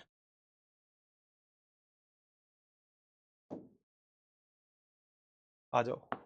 बन गया मैलिक अम्ल सर, बिल्कुल बन गया मैलिक अम्ल। ये भी कितने कार्बन का? 4। तो ये भी कितने कार्बन का? 4 कार्बन का। कार्बन तो छेड़ ही नहीं रहा क्योंकि ये 4 कार्बन ही है। बताओ क्या आगे चलूं क्या? ये मैलिक अम्ल वापस बदल जाएगा किसमें? ऑक्जेलो एसिटिक अम्ल में। बस सर चक्र पूरा हो गया बिल्कुल। मगर मेरे प्यारों एक छोटा सा काम फिर से कर देना यहाँ पे। हर चीज सर आप क्या रह गया बेटा, कुछ ज्यादा बड़ी बात नहीं है, देखो छोटी सी बात है, छोटी सी बात तो अपन को करनी है क्योंकि बड़े बड़े शहरों में छोटी छोटी बात होती रहती है। कौन सा कलर रह गया यार? पिंक ले लेता हूँ। क्या रह गया? एरो बना दिया। इस एरो का मतलब ये बन रहा है, क्या बन रहा है? NADH2 बन गया। इससे NAD से। बोलो बात सही है क्या? ये बन गया, ये कर दिया ब्लॉक। और ये पूरा का पूरा चक्र है जिसे हम बोलते हैं क्रेब्स चक्र, यानी कि क्रेब साइकिल। इसी को ही बोलते हैं ट्राइसिट्रिक एसिड चक्र, बता दिया था कल, TCA चक्र। डन है? कृपया करके कोई नहीं लिखेगा कुछ भी, पूरा का पूरा प्रोसेस हो गया। देखो, oh citric acid is a silly stupid funny molecule, this is called the glycolysis के बाद क्रेब्स चक्र। बोलो बात सही है? ध्यान से सुनोगे तो सब कुछ लिखा आएगा, कितने एसिटाइल कोएंजाइम का प्रयोग किया है अभी? एक का। पूरा चक्र कंप्लीट हो गया। चक्र वो होता है जिसमें पहला और आखिरी एक ही होता है। दोबारा मत बोलना, दोबारा समझा दो क्योंकि इसमें मैंने कुछ नहीं किया, दोबारा बोल देता हूं नहीं तो। एसिटाइल कोएंजाइम में ऑक्सैलो एसिटिक एसिड से सिट्रेज सिंथेज एंजाइम की उपस्थिति में क्रिया करके सिट्रिक अम्ल बनाता है जो कि 6 कार्बन का होता है। क्यों? क्योंकि ऑक्सैलो एसिटिक अम्ल खुद 4 कार्बन का, 2 कार्बन का एसिटाइल कोएंजाइम है, 4 और 2 कितने होते हैं? 6 कार्बन। सही है? एक एंजाइम आएगा आइसोमरेज जो कि इस सिट्रिक अम्ल को आइसोसिट्रेट में बदल देता है। यह आइसोसिट्रेट बाद में अल्फा कीटोग्लूरिक अम्ल में बदल देता है और इससे एक NADH2 बनती है। एक CO2 बाहर निकाल देते हो।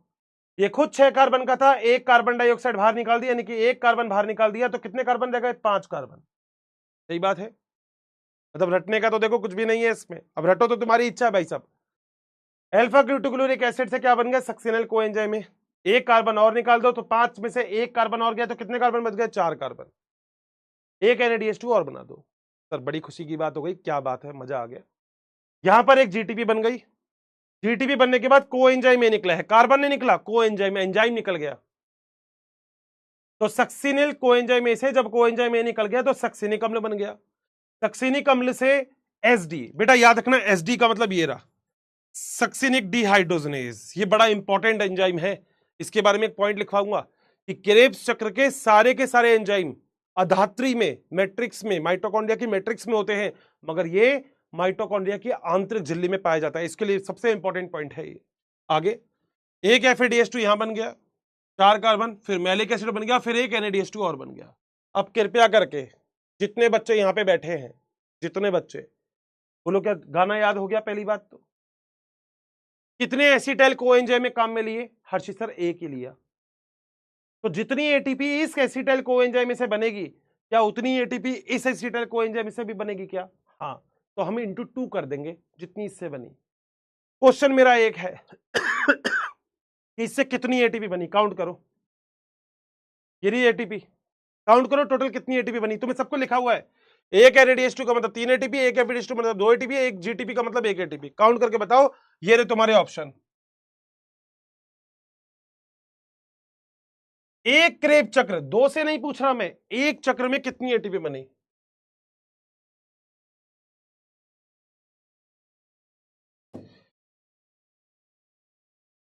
ऑप्शन है 10, 11, 12, 15।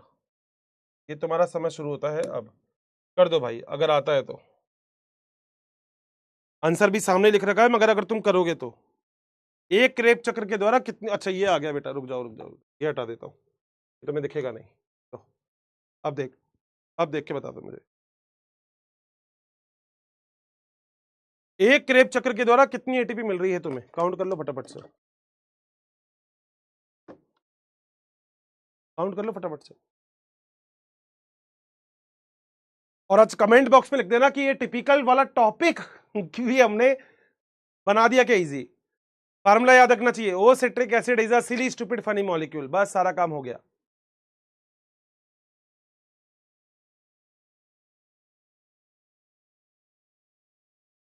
गुआनोसिन है ना, साफ नहीं दिख रहा, इसको दोबारा लिख देता हूं,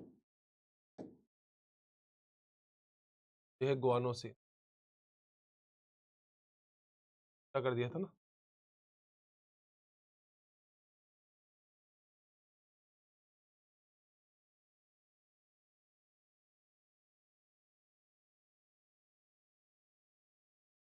कर दिया क्या, मेरा आंसर तो सी आ रहा है। ये अभी 37% का क्या 10 एटीपी कैसे आ रहा है भाई, मैथ नहीं आती क्या, मैथ नहीं आती, मैं करता हूं। ये कितनी एटीपी होगी बताओ, ये कितनी एटीपी हो गई, 3 एटीपी। ये कितनी एटीपी हो गई, 3 एटीपी, काउंट करते रहो, 3 और 3 कितने हो गए, 6, 6 और ये कितनी एटीपी हो गई, 1 एटीपी, 6 और ये कितने हो गए, 7, 7 और ये कितनी एटीपी हो गई, 7, ये कितनी एटीपी हो गई, 2 एटीपी, 7, 8, 9, ये कितनी एटीपी हो गई, 3 एटीपी, 12 एटीपी नहीं हो गई क्या है। चैट बॉक्स ओपन कर रहा हूं, बताओ मुझे क्या क्लियर हुआ, क्या 12 एटीपी नहीं आई क्या, 12 एटीपी नहीं आ रही क्या काउंट करने में, हेलो, अरे बताओ ना यार, अरे 12 एटीपी नहीं आ रही क्या, ये 9 एटीपी 10 एटीपी कहां से निकाल रहे हो, 12 एटीपी नहीं आ रही क्या, लिखा तो हुआ है सारा। अरे भाई बताओ ना यार, समझ नहीं आया क्या भाई, सारा लिख तो दिया यहाँ पे, सारा लिख दिया। एक NADH2 का मतलब 3 एटीपी, एक FeTH2 का मतलब 2 एटीपी, एक GTP का मतलब 1 एटीपी, कहां दिक्कत आ रही है, हैं? 14 कैसे आ रहा है भाई, 14 कहां से आया, मेरे को बताना कैसे आया 14, कैसे आ रहा है तेरा 14 एटीपी, बता। जहां जहां लिखा है वहां लिख दिया मैंने, 3 3 6 होते हैं, 6 और 1 7 होते हैं, 7 और 2 9 होते हैं, 9 और 3 12 ही होते हैं, आज तक तो यही था बेटा, 9 और 3 12 ही थे।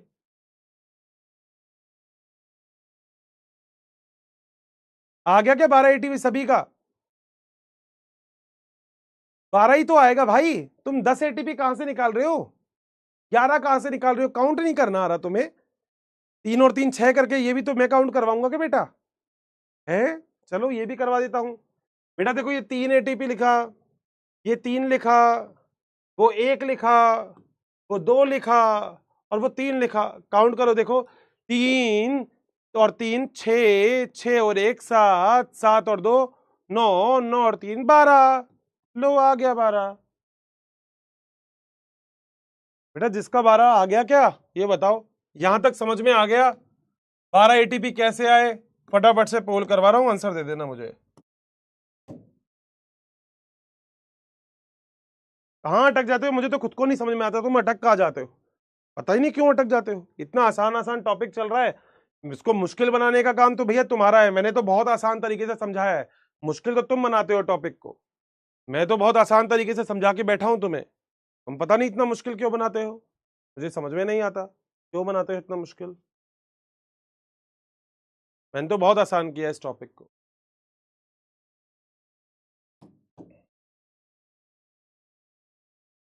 बेहतर भाई, ये सी ऑप्शन किसका है भाई, 24%, क्या हो तुम भाई, समझ में आया है नहीं आया है ये बता दो बस, आ गया क्या, लिख देता हूं यहाँ पे, पता नहीं कहाँ टॉपिक पे किस पे क्लियर टिक लगा रहे हो, समझ आया कि एटीपी कैसे आई, ए यस और बी नो, जल्दी बताओ बेटा, ऐसे मत किया करो यार अर्जुना वालों, इतनी मेहनत करने के बाद भी अगर ऐसे करोगे तो बताओ कैसे काम चलेगा यार, मतलब ऐसे मत किया करो यार, तुम भी मेहनत करते हो और कोई उसके ऊपर पानी फेरे तो तुम्हें अच्छा लगेगा क्या?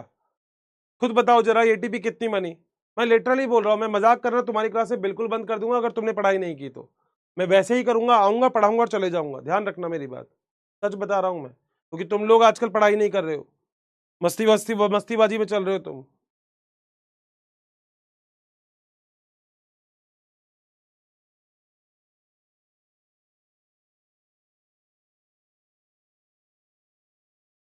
चौरानवे प्रतिशत को आया, ये 2% मिला के 96%, ये तो पागल है। ये 3% को क्यों नहीं आया है समझ में? पता नहीं भाई, और कैसे समझाऊं। चलो अब बेटा, टीसीए चक्र की बैलेंस शीट, बैलेंस शीट का मतलब लेखा जोखा, ठीक है? तो क्रेब्स चक्र का लेखा जोखा, इसका मतलब होता है बैलेंस शीट। निकालता हूं तुम्हारे लिए दोबारा से, दिक्कत हो तो बता देना, निकालता हूं दोबारा से, बता देना। देखो, एक एसिटाइल को एंजाइम ए के द्वारा,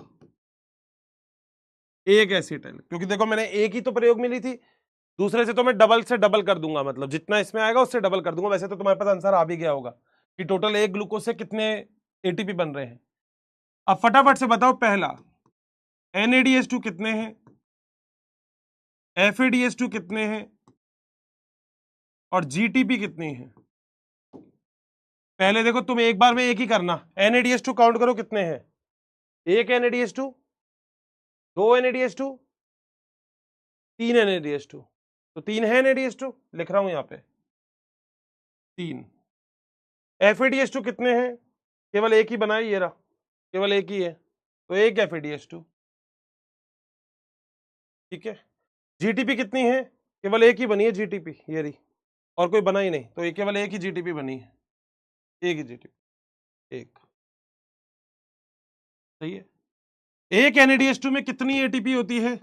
3 ATP से गुणा कर दूंगा इसको, इसको 2 ATP से गुणा कर दूंगा, और इसको 1 ATP से गुणा कर दूंगा। बोलो बात सही है? 3 और 3 कितने होते हैं? 3 3 9 ATP यहां पे आ गई, यहां से 9 ATP, यहां से 2 ATP आ गई, और यहां से 1 ATP आ गई। सही है बात? कोई दिक्कत? टोटल मिला के कितनी एटीपी बन गई है? सभी बच्चों को निकल जाना चाहिए, अब ये भी निकाला था, 12 एटीपी। बोलो बात सही है? ये तो एक एसिटाइल कोएंजाइम में से है, आपके पास कितने एसिटाइल कोएंजाइम है? दो, तो मल्टीप्लाई बाय कितने कर दूंगा? इंटू दो।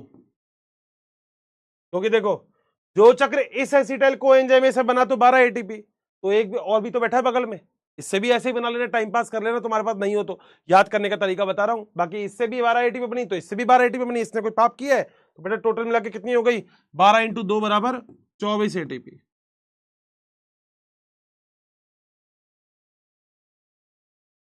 एक ग्लूकोज के अणु के द्वारा, क्योंकि एक ग्लूकोज से ही तो बने थे।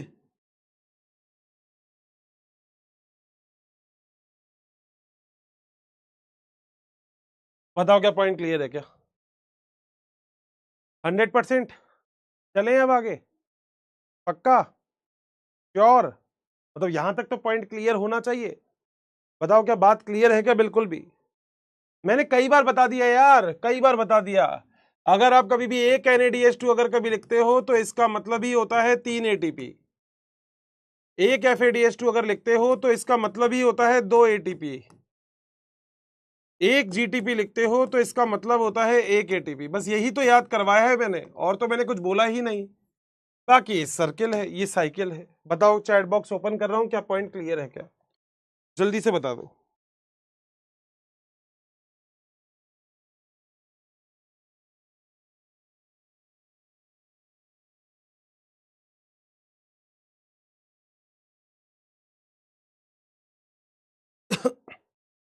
हाँ टोटल निकालेंगे, अभी टोटल निकालेंगे, टेंशन मत ले, थोड़ी देर रुक जा मेरे भाई, सब निकाल देंगे अपन। तूने निकाल दिया, अपन भी निकाल देंगे टोटल।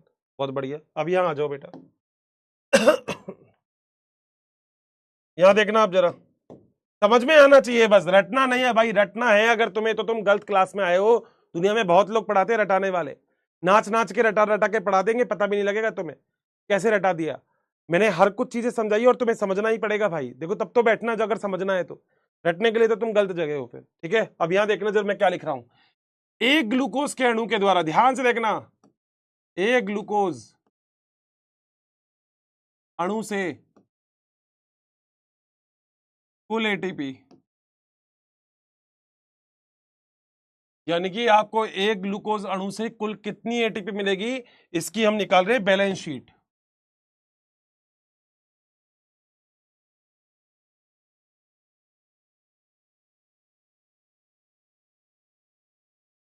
निकाल दूं, आ जाओ। बोलो पहले कौन सा प्रोसेस करवाया था हर्षित सर? पहले करवाया था ग्लाइकोलाइसिस।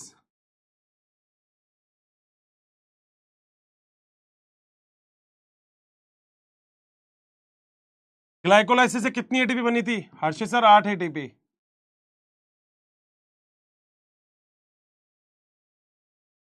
दूसरा क्या करवाया था हर्षित सर? लिंक अभिक्रिया।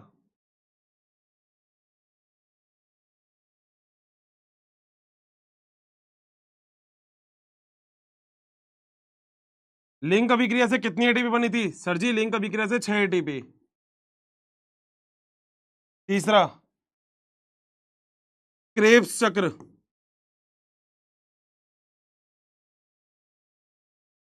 एक क्रेब्स चक्र से 12, तो दो क्रेब्स चक्र से 24 ATP.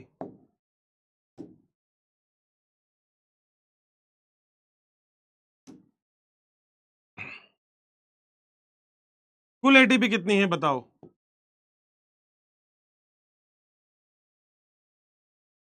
Option number A 32, option number B 36, option number B C 40, option number D 38। बेटा टोटल करके बता दो मेरे को कितनी एटीपी आ रही है। ये भी गलत जो करेगा, याद रखना मैं इस बार मैं बोल दूंगा कि उसको बैच एक्सेस ही बंद कर दो। अब भाई इसने गलत किया तो किसी ने, पता लग जाएंगे कि कितने सारे स्पैमर हैं अपने पास। वैसे तो कमी होगी नहीं, बहुत स्पैमर होंगे, मगर फिर भी।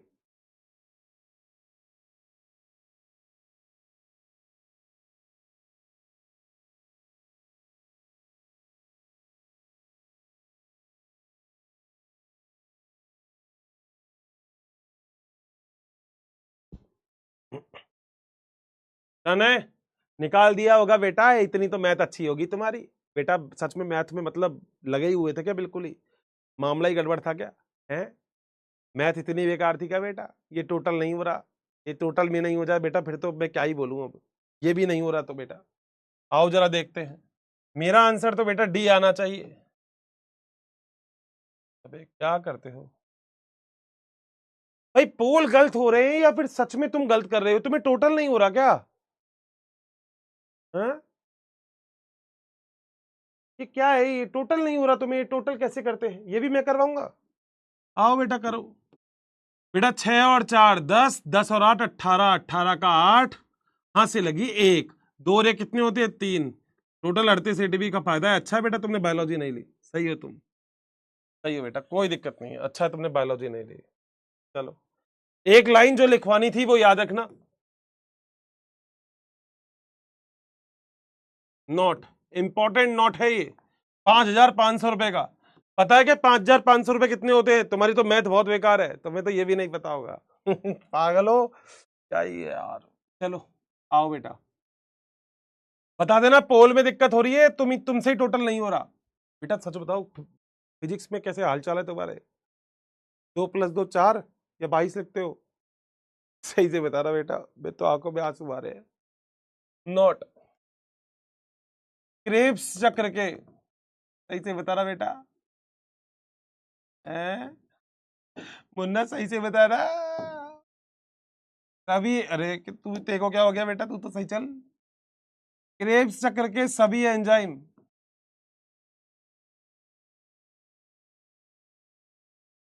माइटोकॉन्ड्रिया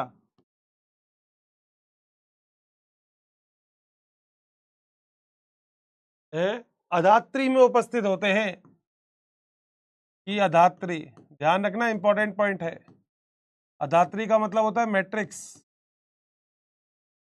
में उपस्थित होते हैं।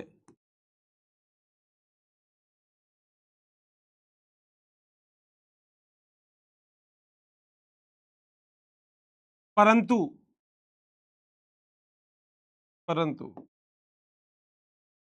सक्सिनिक डिहाइड्रोजिनेज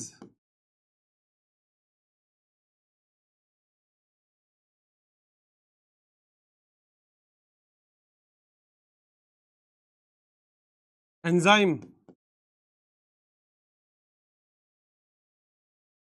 माइटोकॉन्ड्रिया की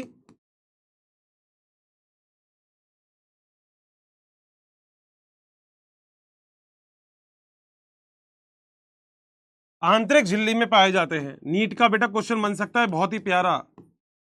आंतरिक झिल्ली में, इनर मेम्ब्रेन में,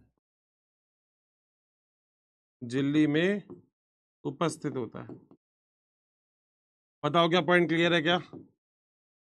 क्योंकि आप लोगों को यह बात पता है कि क्रेब चक्र कहां होगा, माइटोकॉन्ड्रिया के अधात्री में। क्रेब चक्र अगर आपने ध्यान है, जो अपन ने क्रेब चक्र पढ़ा था तो मैंने लिखा था क्रेब चक्र कहां होता है, माइटोकॉन्ड्रिया की अधात्री में।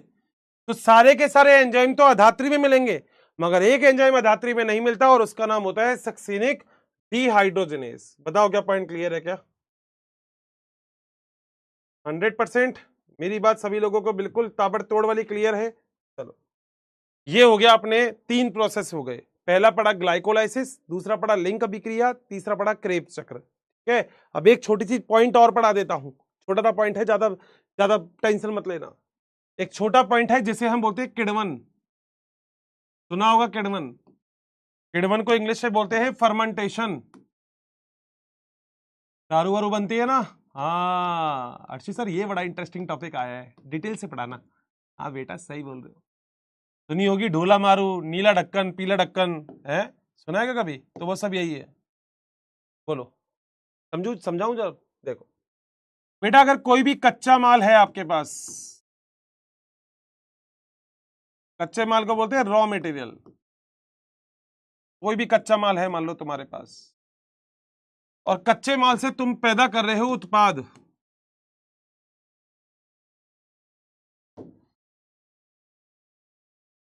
उत्पाद को बोलते हैं प्रोडक्ट।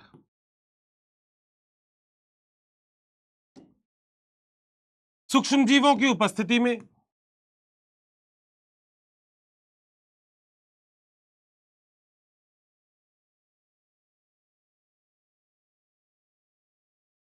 मगर वायु की अनुपस्थिति में।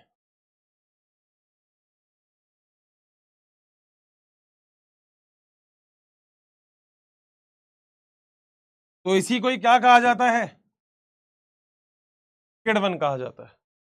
बोलो क्या बात सही है? कच्चे माल को उत्पाद में बदला कर पैदा करोगे, मगर सूक्ष्म जीवों की उपस्थिति में और वायु की अनुपस्थिति में, तो सही हम क्या बोलेंगे? क्या बोलेंगे? किण्वन बोलेंगे। बोलो बात सही है? पढ़ाई आसान है। अरे वो सुनो, ढोला मारू और पता नहीं कौन कौन सी आती है, नीला ढक्कन, पीला ढक्कन, है ना, बहुत सारी किंगफिशर, फलाना डिकाना, अटम शटम, किण्वन ही किण्वन है। ठीक है, अब जरा आओ, जरा बात ध्यान से सुनना। हाँ यूं मत कहना सर मजा आ गया, थोड़ा और डिटेल से सर। क्या बात है सर, बहुत बढ़िया सर, क्या बढ़िया टॉपिक पढ़ा रहे हो आज। बेटा नहीं, ना मुन्ना ना, ना मेरे बेटा। यहां देखो, आपके पास क्या था अभी तक? सर कुछ नहीं है हमारे पास, तो ग्लूकोज पड़ा था अभी, जिसको आपने तोड़ दिया, जिसको आपने निस्तो नाबूद कर दिया। मैंने कहा किससे? अरे सर ग्लाइकोलाइसिस से। किसमें? सर पायरुविक अम्ल में। अच्छा, तुम्हें सब याद है। अरे सर क्या करें, जिंदगी नीरस सी हो गई है आज। हमें तो पता ही नहीं 8 और 2 कितने होते हैं। इस प्रोसेस का नाम ही था हर्षित सर ग्लाइकोलाइसिस। वाह क्या बात है। और ग्लाइकोलाइसिस आपको पता है हमेशा कहां पे होगा बेटा? ये होगा कोशिका द्रव्य में। कोई पूछे ना रेप्टा मार के, तो रेप्टा खाने से पहले बोल देना कि ये कोशिका द्रव्य में होता है। बोलो क्या पॉइंट क्लियर है? चलूं क्या आगे? आ जाओ, ध्यान से सुनते रहना, ध्यान से। मैंने बोला था चाहे ऑक्सीजन की उपस्थिति हो चाहे ऑक्सीजन की अनुपस्थिति हो, ध्यान से सुन लेना बेटा। रेप्टा मारूंगा, ध्यान से सुनो। तो माइक पे बोलता हूं, चाहे ऑक्सीजन की उपस्थिति हो चाहे ऑक्सीजन की अनुपस्थिति हो, ग्लाइकोलाइसिस हमेशा होगा और हमेशा कोशिका द्रव्य में होगा। ये वाली बात याद रखना। मेरी बात समझ में आ गई? आ जाओ, ठीक है। अब इसके बाद बेटा रास्ते बदल जाते हैं। रास्ते बदल गए, जज्बात बदल दी, भावना बदल दी बेटा इसने। अब इसके बाद बेटा क्या होगा? अब यदि ऑक्सीजन एब्सेंट है, ऑक्सीजन की अनुपस्थिति में,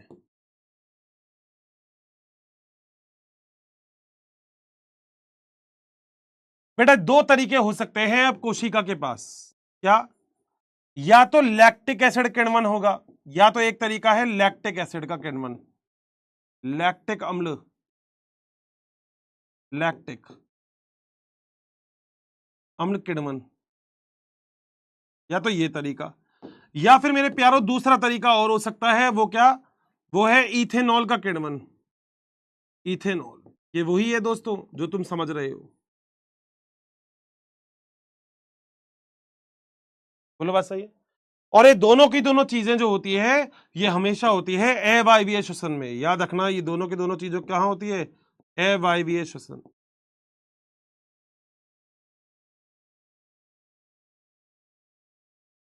ऑक्सीजन की उपस्थिति वाली चीज तो आपने पढ़ ली, ग्लाइकोलाइसिस, लिंक अभिक्रिया और क्रेब चक्र पढ़ लिया। मगर दोस्तों आखिर क्या होगा ऐसे जीव के बारे में जिसको ऑक्सीजन चाहिए ही नहीं? वो कहेगा मैं ही नहीं चाहता ऑक्सीजन, मुझे तो चाहिए ही नहीं। तो बेटा अगर उसको ऑक्सीजन नहीं चाहिए तो भी बेटा कोई तरीका तो होगा। पानी का गिलास कहां गया मेरा? है भूत ले गया क्या? अरे पानी का गिलास ही गायब हो गया बेटा। ये रहा। हाँ।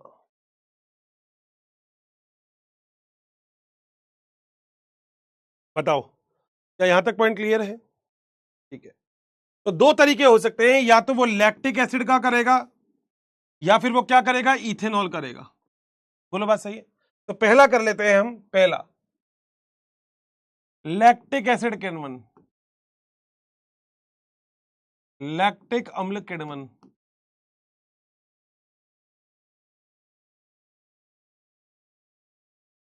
ओह, आओ भाई। पहली बात, ये होता कहां है? इसको बोलते हैं लोकेशन। होता कहां है बेटा? ये होता है कोशिका द्रव्य में। लोकेशन को हिंदी में क्या बोलते हैं? जल्दी बताओ, लोकेशन को हिंदी में क्या बोलते हैं? जल्दी बताओ। अच्छा, स्थल बोलते हैं, स्थल। याद आ गया मुझे। ये होता है कोशिका द्रव्य में। माइटोकॉन्ड्रिया की कोई भी उपस्थिति अब नहीं चाहिए, माइटोकॉन्ड्रिया चाहिए ही नहीं अब, क्योंकि माइटोकॉन्ड्रिया केवल ऑक्सीजन की उपस्थिति में काम करेगा। यहां पे तो आपको पता है हम तो क्या पढ़ रहे हैं? हम पढ़ रहे हैं यहां पे सबसे बढ़िया चीज, और वो क्या पढ़ रहे हैं? वो पढ़ रहे हैं ऑक्सीजन की अनुपस्थिति। ऑक्सीजन चाहिए ही नहीं। बोलो क्या पॉइंट क्लियर है? चलें आगे, पक्का? कोई भी दिक्कत है यहां तक? अगला चलते हैं। यहां पे एक एंजाइम की उपस्थिति और होती है,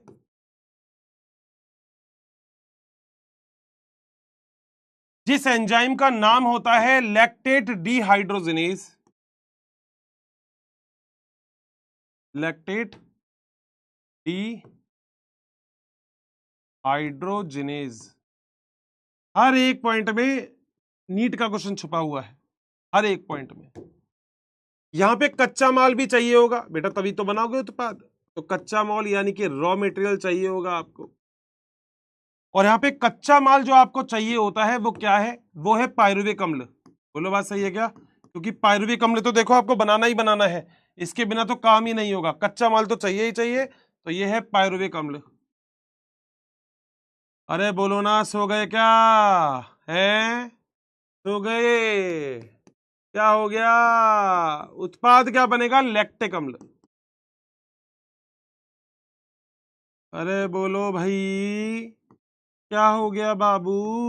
क्या यहां तक पॉइंट क्लियर हो गया? चलो आगे। कोई भी दिक्कत है इस पॉइंट तक तो फटाफट से बता दीजिएगा। अब आप ये बोलोगे मेरे से, हर्षित सर क्या सच में बस इतनी ही बात है? नहीं, असली इंपॉर्टेंट चीज मैं आपको बताता हूं वो क्या होती है। देखो बेटा, कोशिका द्रव्य में दोनों जगह पे हो सकती है। ये प्रोकैरियोटिक कोशिका में भी हो सकती है जानते हो ना, जीवाणु प्रोकैरियोटिक कोशिका में भी, और ये तुम्हारे शरीर में भी हो सकती है, यानी कि यूकैरियोटिक कोशिका में भी हो सकती है। ध्यान से सुनना, बातें मत करने बैठ जाना, रह जाएगा, बिल्कुल रह जाएगा अगर समझ में नहीं आएगा, अगर इधर उधर दिमाग लगाए तो। कहीं पे भी हो सकता है ये। बोलो बात सही। अब आप कहोगे हर्षित सर ऊपर वाला कहां होगा और नीचे वाला कहां होगा, जरा थोड़ा सा डिटेल से बता दोगे? बेटा ऊपर वाला तो होता है जब दूध से दही जमाते हो, तो एक सूक्ष्म जीव होता है जिसका नाम होता है एलएबी, सुना भी है आपने, इसका नाम होता है लैक्टोबैसिलस या लैक्टिक एसिड बैक्टीरिया, सुना है? मगर ये यूकैरियोटिक कोशिका यानी कि मनुष्य में हो सकता है, मनुष्य में। बेटा कब हो सकता है? वही 10 डंबल तो मार लिए तुमने, अब जो कुछ होते ध्यान से सुनना, तुमने ऐसे ऐसे करके 10 डंबल मार लिए, मारने के बाद तुमने देखा तुम्हारी सांस बहुत तेज तेज चलती है। जब तुम्हारी सांस बहुत तेज तेज तेज तेज तेज तेज से चलती जाती है, तो क्यों चलती है? क्योंकि जब तुम ज्यादा एक्सरसाइज कर रहे हो तो तुम्हारे शरीर में यहां से सारी की सारी ऊर्जा तुम्हारे सांस के द्वारा ही तो जा रही है। मगर अगर तुमने ऐसे करके एक्सरसाइज ज्यादा कर ली तो होगा क्या? तो होगा ये कि तुम्हारी जितनी भी इस कोशिका को ऊर्जा चाहिए वो बन ही नहीं रही, क्योंकि शरीर में इतनी ऊर्जा ऑक्सीजन पहुंच ही नहीं रही। तो क्या होगा? तुम्हारे शरीर में लैक्टिक अम्ल बन जाता है।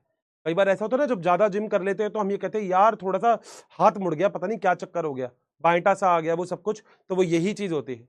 तो लैक्टिक अम्ल का निर्माण होता है कब होता है? अधिक एक्सरसाइज करने के बाद।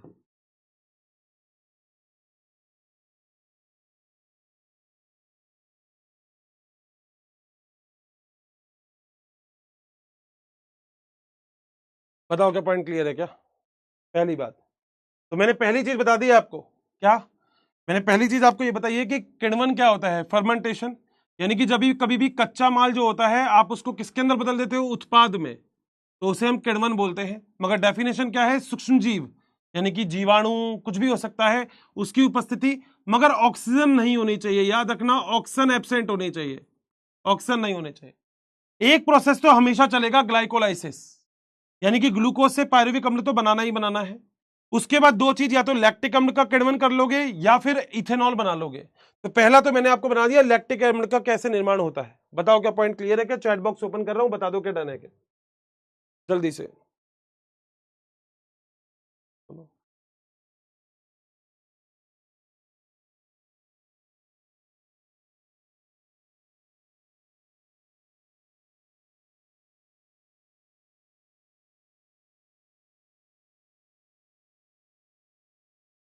जो मैं बोल रहा हूं बस वो वाली बात समझने की कोशिश करना। मैंने आपसे शुरू से बस एक ही बात बोली है कि ग्लाइकोलाइसिस के द्वारा तो एक ही, मतलब ग्लाइकोलाइसिस चाहे वायवीय श्वसन हो चाहे अवायवीय, दोनों के अंदर होगा। मगर अगर ऑक्सीजन की उपस्थिति में, अब तुम्हारे अंदर नहीं होता ये, तुम्हारे अंदर केवल कब होगा? जब तुम ज्यादा एक्सरसाइज कर लोगे तब होता है। और तुमने देखा भी है दोस्त, 10 अगर ऐसे डंबल मार लोगे तो कोई फर्क नहीं पड़ेगा, 20 मार लोगे फर्क नहीं पड़ेगा। मगर जब एक बार लगता है ना कि डंबल रख दो, उसके बाद जो करते हैं उसके बाद लगता है अरे यार हाथ दुख गया। ये पता क्यों हुआ? क्योंकि उस कोशिका के पास ऑक्सीजन पहुंची ही नहीं। और जब उस कोशिका के पास ऑक्सीजन नहीं पहुंची तो बताओ वो वायु की उपस्थिति में श्वसन करेगी या अनुपस्थिति में? अनुपस्थिति में। और क्या बन जाएगा? लैक्टिक अम्ल। बताओ क्या पॉइंट क्लियर है क्या?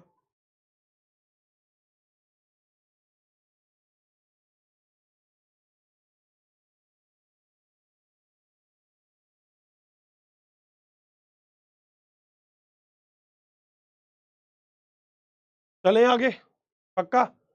अब एनसीईआरटी की थ्योरी की एक लाइन और बता देता हूं यहीं पे ही यहीं पे बता देता हूं, अगला पेज नहीं करूंगा, सोच रहा हूं यहीं बता दूं। अगला पेज क्यों करूं? देखो, सुनना जरा, आपके पास कितने पायरुविक अम्ल बने थे? ध्यान से सुन लेना जरा अब, नहीं तो बेटा थ्योरी पढ़ने के लिए तैयार रहो फिर। कितने पायरुविक अम्ल बने थे? 2 पायरुविक अम्ल। बोलो बात सही है? ठीक है सर। इस 2 पायरुविक अम्ल से आपने क्या बना दिया था अभी? लैक्टिक अम्ल।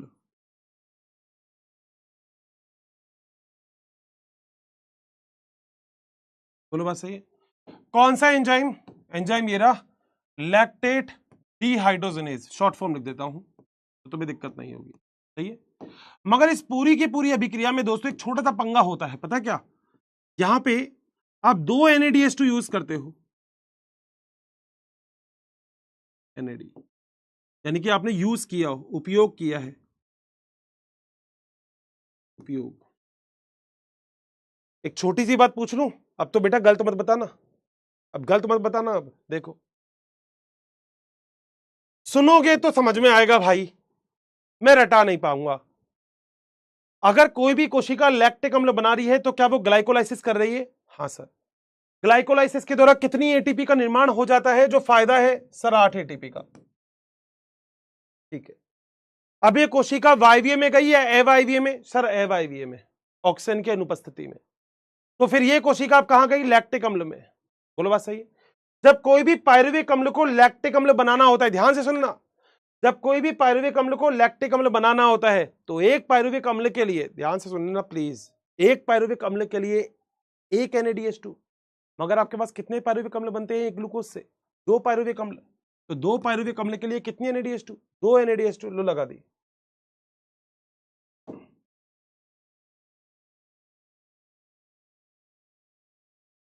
तो क्या मैं एक बात लिख सकता हूं क्या यहां पे एक बात लिख सकता हूं क्या?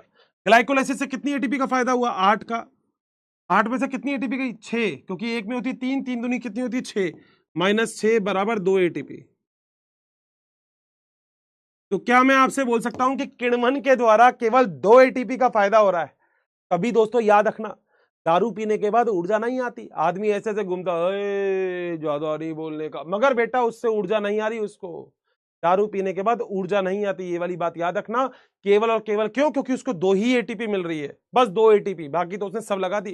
ग्लाइकोलाइसिस से 8 एटीपी मिली, बिल्कुल सही है। फिर लैक्टिक एसिड बन गया, बिल्कुल सही है। उसमें 2 एटीपी लग गई, बिल्कुल सही है। तो टोटल कितनी एटीपी का फायदा हुआ बेटा? केवल 2 ही एटीपी का फायदा हुआ। बोलो क्या पॉइंट क्लियर है क्या?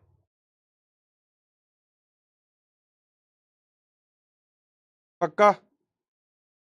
ज्यादा नहीं है, बस 5 मिनट और, बस 5 मिनट और, 5 मिनट और, बस 5 मिनट और। मतलब सच में क्लास 5 मिनट का एक टॉपिक छोटा सा और है ये वाला। क्या ये इथेनॉल केडमन करवा दूं? बस एक आखिरी टॉपिक और, बोलो ना, क्या इथेनॉल केडमन करवा दूं?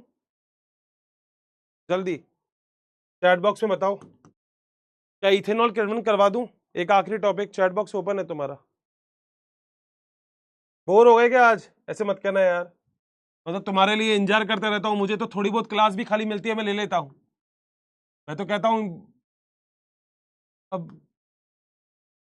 हमारा कुछ बच्चे हैं जो कहते हैं नहीं, end of the class, and class, पता नहीं क्यों, पता नहीं 4 साल बाद नीट करनी है क्या? बेटा ऐसे नो मत करो यार, ऐसे नो मत करो यार, पढ़ना जरूरी होता है। ये बताओ ना, देखो मैं आपसे एक चीज पूछता हूं, आप और मैं मिले किस चीज के लिए हैं? आप और मैं मिले किस चीज के लिए, ये बताओ। पढ़ाई की वजह से तो मिले हम, या और कोई रीजन था? पढ़ाई था ना रीजन।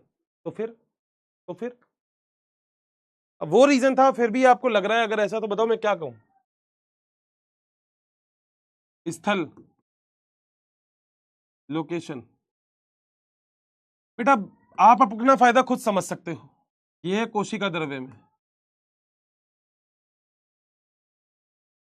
अब मैं तो देखो इसमें एक आपसे क्या ही बोलूं, मैं तो बस आपसे रिक्वेस्ट कर सकता हूं जो मैं कर रहा हूं, कि बेटा थोड़ा सा पढ़ लो बस, और तो कुछ नहीं है। ठीक है, कोशिका द्रव्य, बाकी आपकी इच्छा है।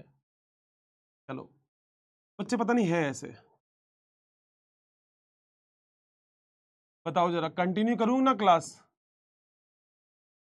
कंटिन्यू और स्टॉप? बताओ जल्दी से, देखते हैं कितने हैं अर्जुना में पढ़ने वाले बच्चे, और कितने ऐसे हैं जो जबरदस्ती पढ़ रहे हैं। बेटा आओ जरा। एंजाइम, एंजाइम होता है pyruvate dehydrogenase.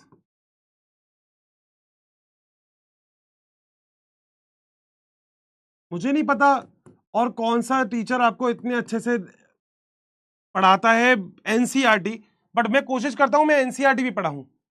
And alcohol dehydrogenase, तो लगता है एनसीईआरटी भी पढ़ाता हूं मैं नहीं पढ़ाऊं फिर? मैं आज एनसीईआरटी नहीं पढ़ाता तो हो जाता मेरा टॉपिक, तो फिर छोड़ दूं एनसीईआरटी, तुम खुद पढ़ लेना फिर। बताओ, एनसीईआरटी छोड़ दूं, तुम खुद पढ़ लोगे? हाँ, क्रियाधार यानी कि कच्चा माल।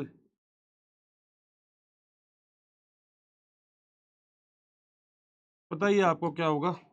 पायरुविक अम्ल।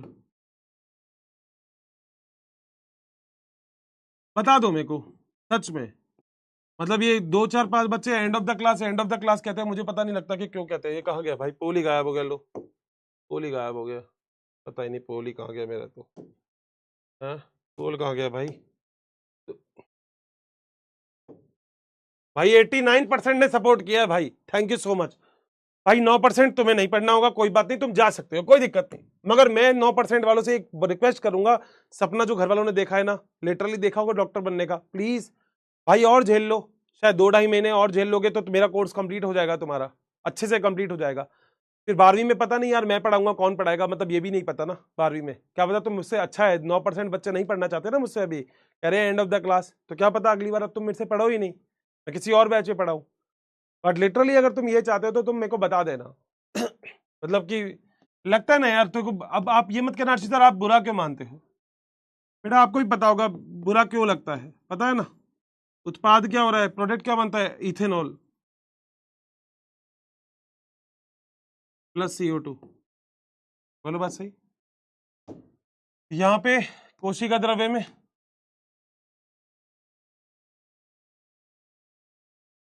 एक तो प्रोकैरियोटिक आ जाएगा,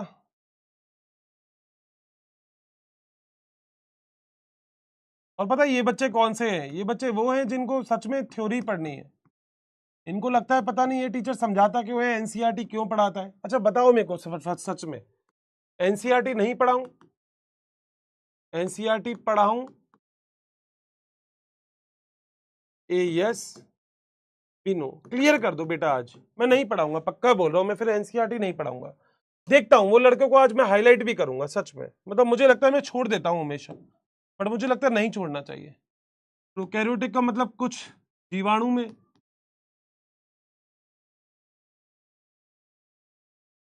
ये सोचना तो चाहिए उनको भी कि सर इतनी मेहनत कर रहे हैं। और यूकैरियोटिक में किसमें होता है, ईस्ट, जानते हो ना ईस्ट, एक कोशिकीय होता है, कवक है ये। वैज्ञानिक नाम क्या है, पढ़ाया था, सैकेरोमाइसीस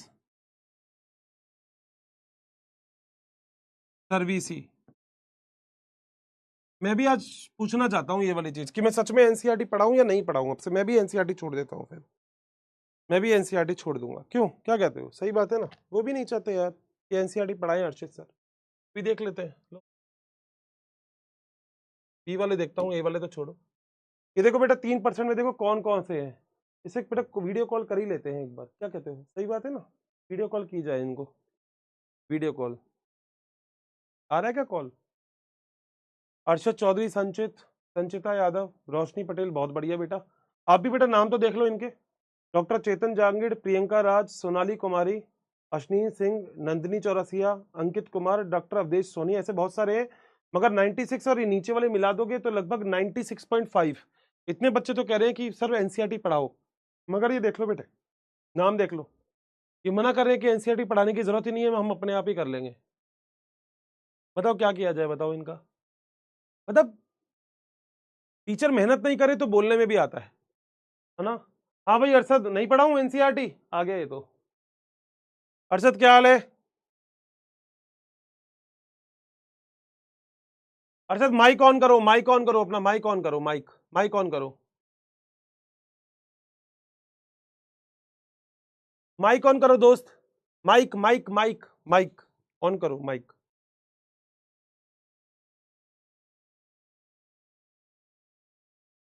अरे तू सही लग रहा है बेटा, माइक ऑन कर, सही लग रहा है, तू स्मार्ट लग रहा है, कोई दिक्कत नहीं, मुझसे स्मार्ट लग रहा है तू, माइक ऑन कर। हेलो अरशद, क्या मेरी आवाज आ रही है? ये देखो ये तो अपना चश्मा अपना अपने आप को निहार रहा है बेटा, ये कैसा लग रहा है। चलो निहारो बेटा निहारो, चलो आ जाओ, चले आगे, पक्का। चलो देखो बेटा, दूसरा है इथेनॉल, यानी कि अल्कोहल का निर्माण कैसे होता है। तो आपको पता है अल्कोहल का निर्माण कैसे होगा, आपके पास होता है पायरुविक अम्ल।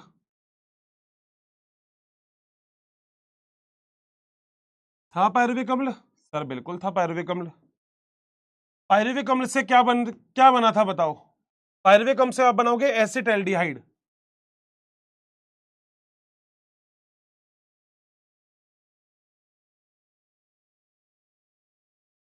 क्या बनाओगे? एसिटाल्डिहाइड। एसिटाल्डिहाइड बनाने के लिए आपको क्या निकालनी पड़ेगी? यहां से CO2। बेटा कोई दिक्कत नहीं है, जिस बच्चे को लगता है वो जाना चाहता है बेटा जा सकता है, कोई दिक्कत नहीं है, मैं तो पढ़ाऊंगा बेटा, मैं तो पढ़ाऊंगा, ठीक है, क्योंकि मुझे तो पता है ना मैं आपके पास आया किस लिए हूं। एक एंजाइम होता है पायरुवेट डी कार्बोक्सिलेज।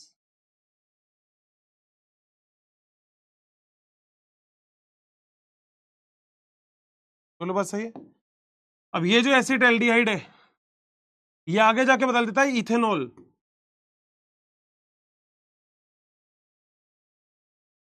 अल्कोहल भी बना लेता है। बोलो बात सही है।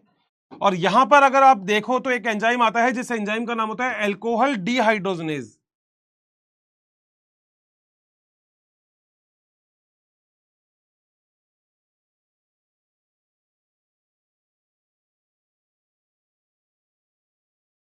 बोलो बात सही है क्या? 100%। जब ये वाला पूरा प्रोसेस होता है तो सेम टू सेम कितनी एटीपी का उपयोग कर लेते हो आप? NADH2, 2 NADH2 तो 2 NAD बन जाता है।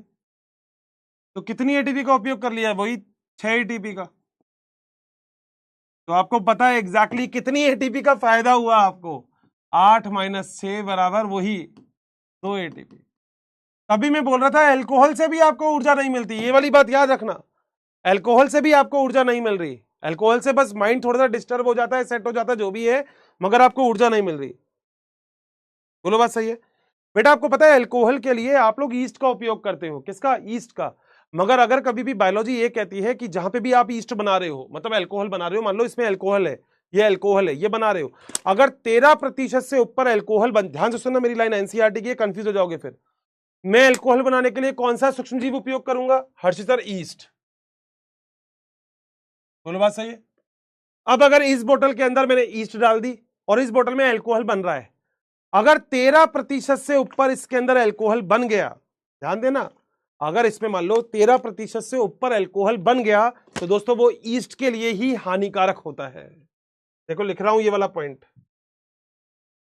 नोट डाल के, नोट डाल देता हूं यहां। क्या है? 13% से ऊपर अल्कोहल का निर्माण, इंपॉर्टेंट है, से ऊपर अल्कोहल का निर्माण स्वयं ईस्ट के लिए, वो खुद ही सेट हो जाता है के लिए हानिकारक है, याद रखना।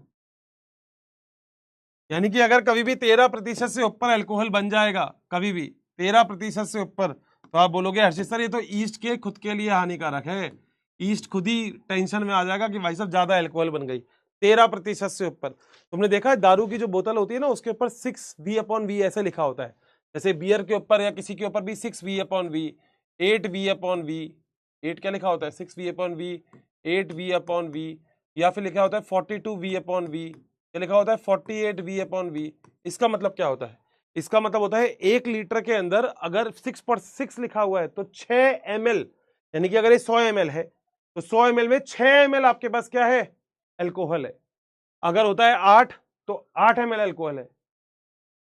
42% अल्कोहल है, ml अल्कोहल है, 48% अल्कोहल है। तो एनसीईआरटी क्या बोलती है? एनसीईआरटी बोलती है कि जहां पे भी आप इस अल्कोहल का निर्माण कर रहे हो और अगर आपको अल्कोहल बन गया 13% से ज्यादा, तो वो खुद ही ईस्ट के लिए ही नुकसानदायक होता है।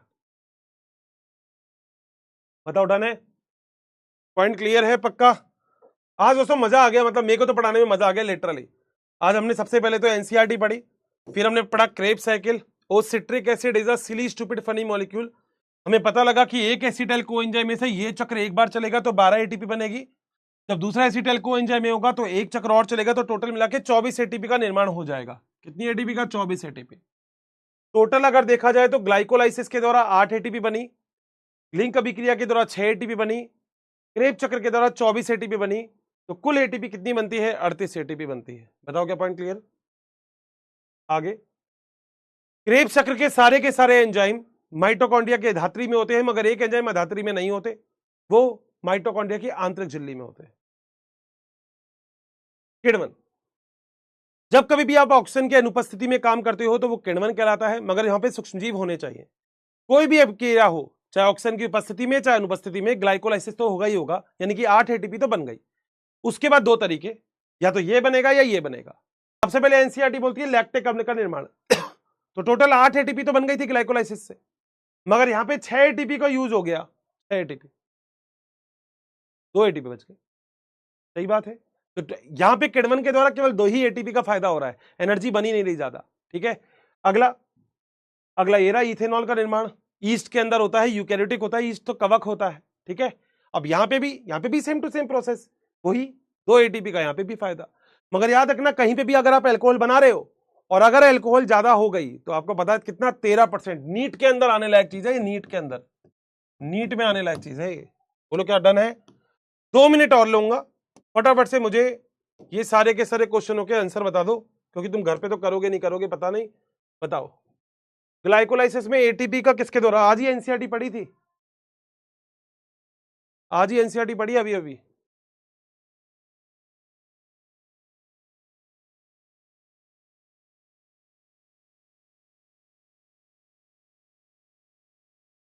आपने कुछ टॉपिक तो पढ़े ही नहीं, जो नहीं पढ़े वो आंसर हो ही नहीं सकते, सीधी सी बात है। तो फर्स्ट सेकंड तो लगाना ही मत, ये तो होता ही नहीं है, ये पढ़े ही नहीं है आपने अभी।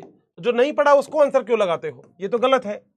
इन दोनों में से बताओ, क्या ग्लाइकोलाइसिस में केवल यही हुआ था क्रियाधार स्तर फास्फोरिलीकरण? फास्फोरिलीकरण का मतलब फॉस्फेट का जुड़ना। अब बताओ जरा क्या चीज थी? एक छोटा सा काम कर रहे ना, मैं तो स्टॉप पोल कर रहा हूं अभी, तो वैसे आंसर 4 आना चाहिए इसका, बहुत बढ़िया। मगर एक बात याद रखना, मैंने कुछ क्वेश्चन यहां पे रखे हैं, ये क्वेश्चन, एक ये, एक ये, एक ये, करके देखना और मुझे बताना क्या ये सारा काम हो जाएगा। मैंने मॉड्यूल के भी कुछ क्वेश्चन दिए हैं, मगर एनसीईआरटी की थ्योरी की बात करना। बताओ क्या यहां तक पॉइंट क्लियर है क्या? मुझे नहीं पता आपको अच्छा लगा लेक्चर, कैसा लगा, मगर मेरे को बड़ा मजा आया आज। आज लिटरली मतलब थैंक यू सो मच यार। 2-4-5% से मुझे खैर फर्क नहीं पड़ता, मगर मैं तो ये कहता हूँ भाई, तुम क्यों अपना दिमाग खराब करते हो? आए हो तो पढ़ ही लो। ठीक है, तो चैट बॉक्स क्या चल रही है क्या? पक्का? क्या बिल्कुल चैट बॉक्स चल रही है?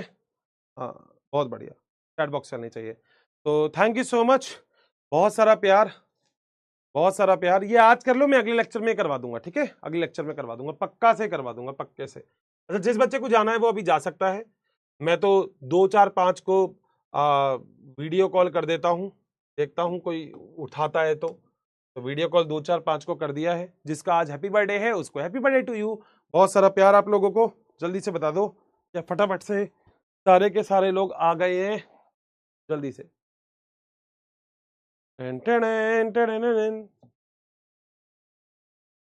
आजा आजा दिल ने छोड़े, साथ की मटकी छोड़े, कोई गुल्लक निकाले। हेलो लो हेलो,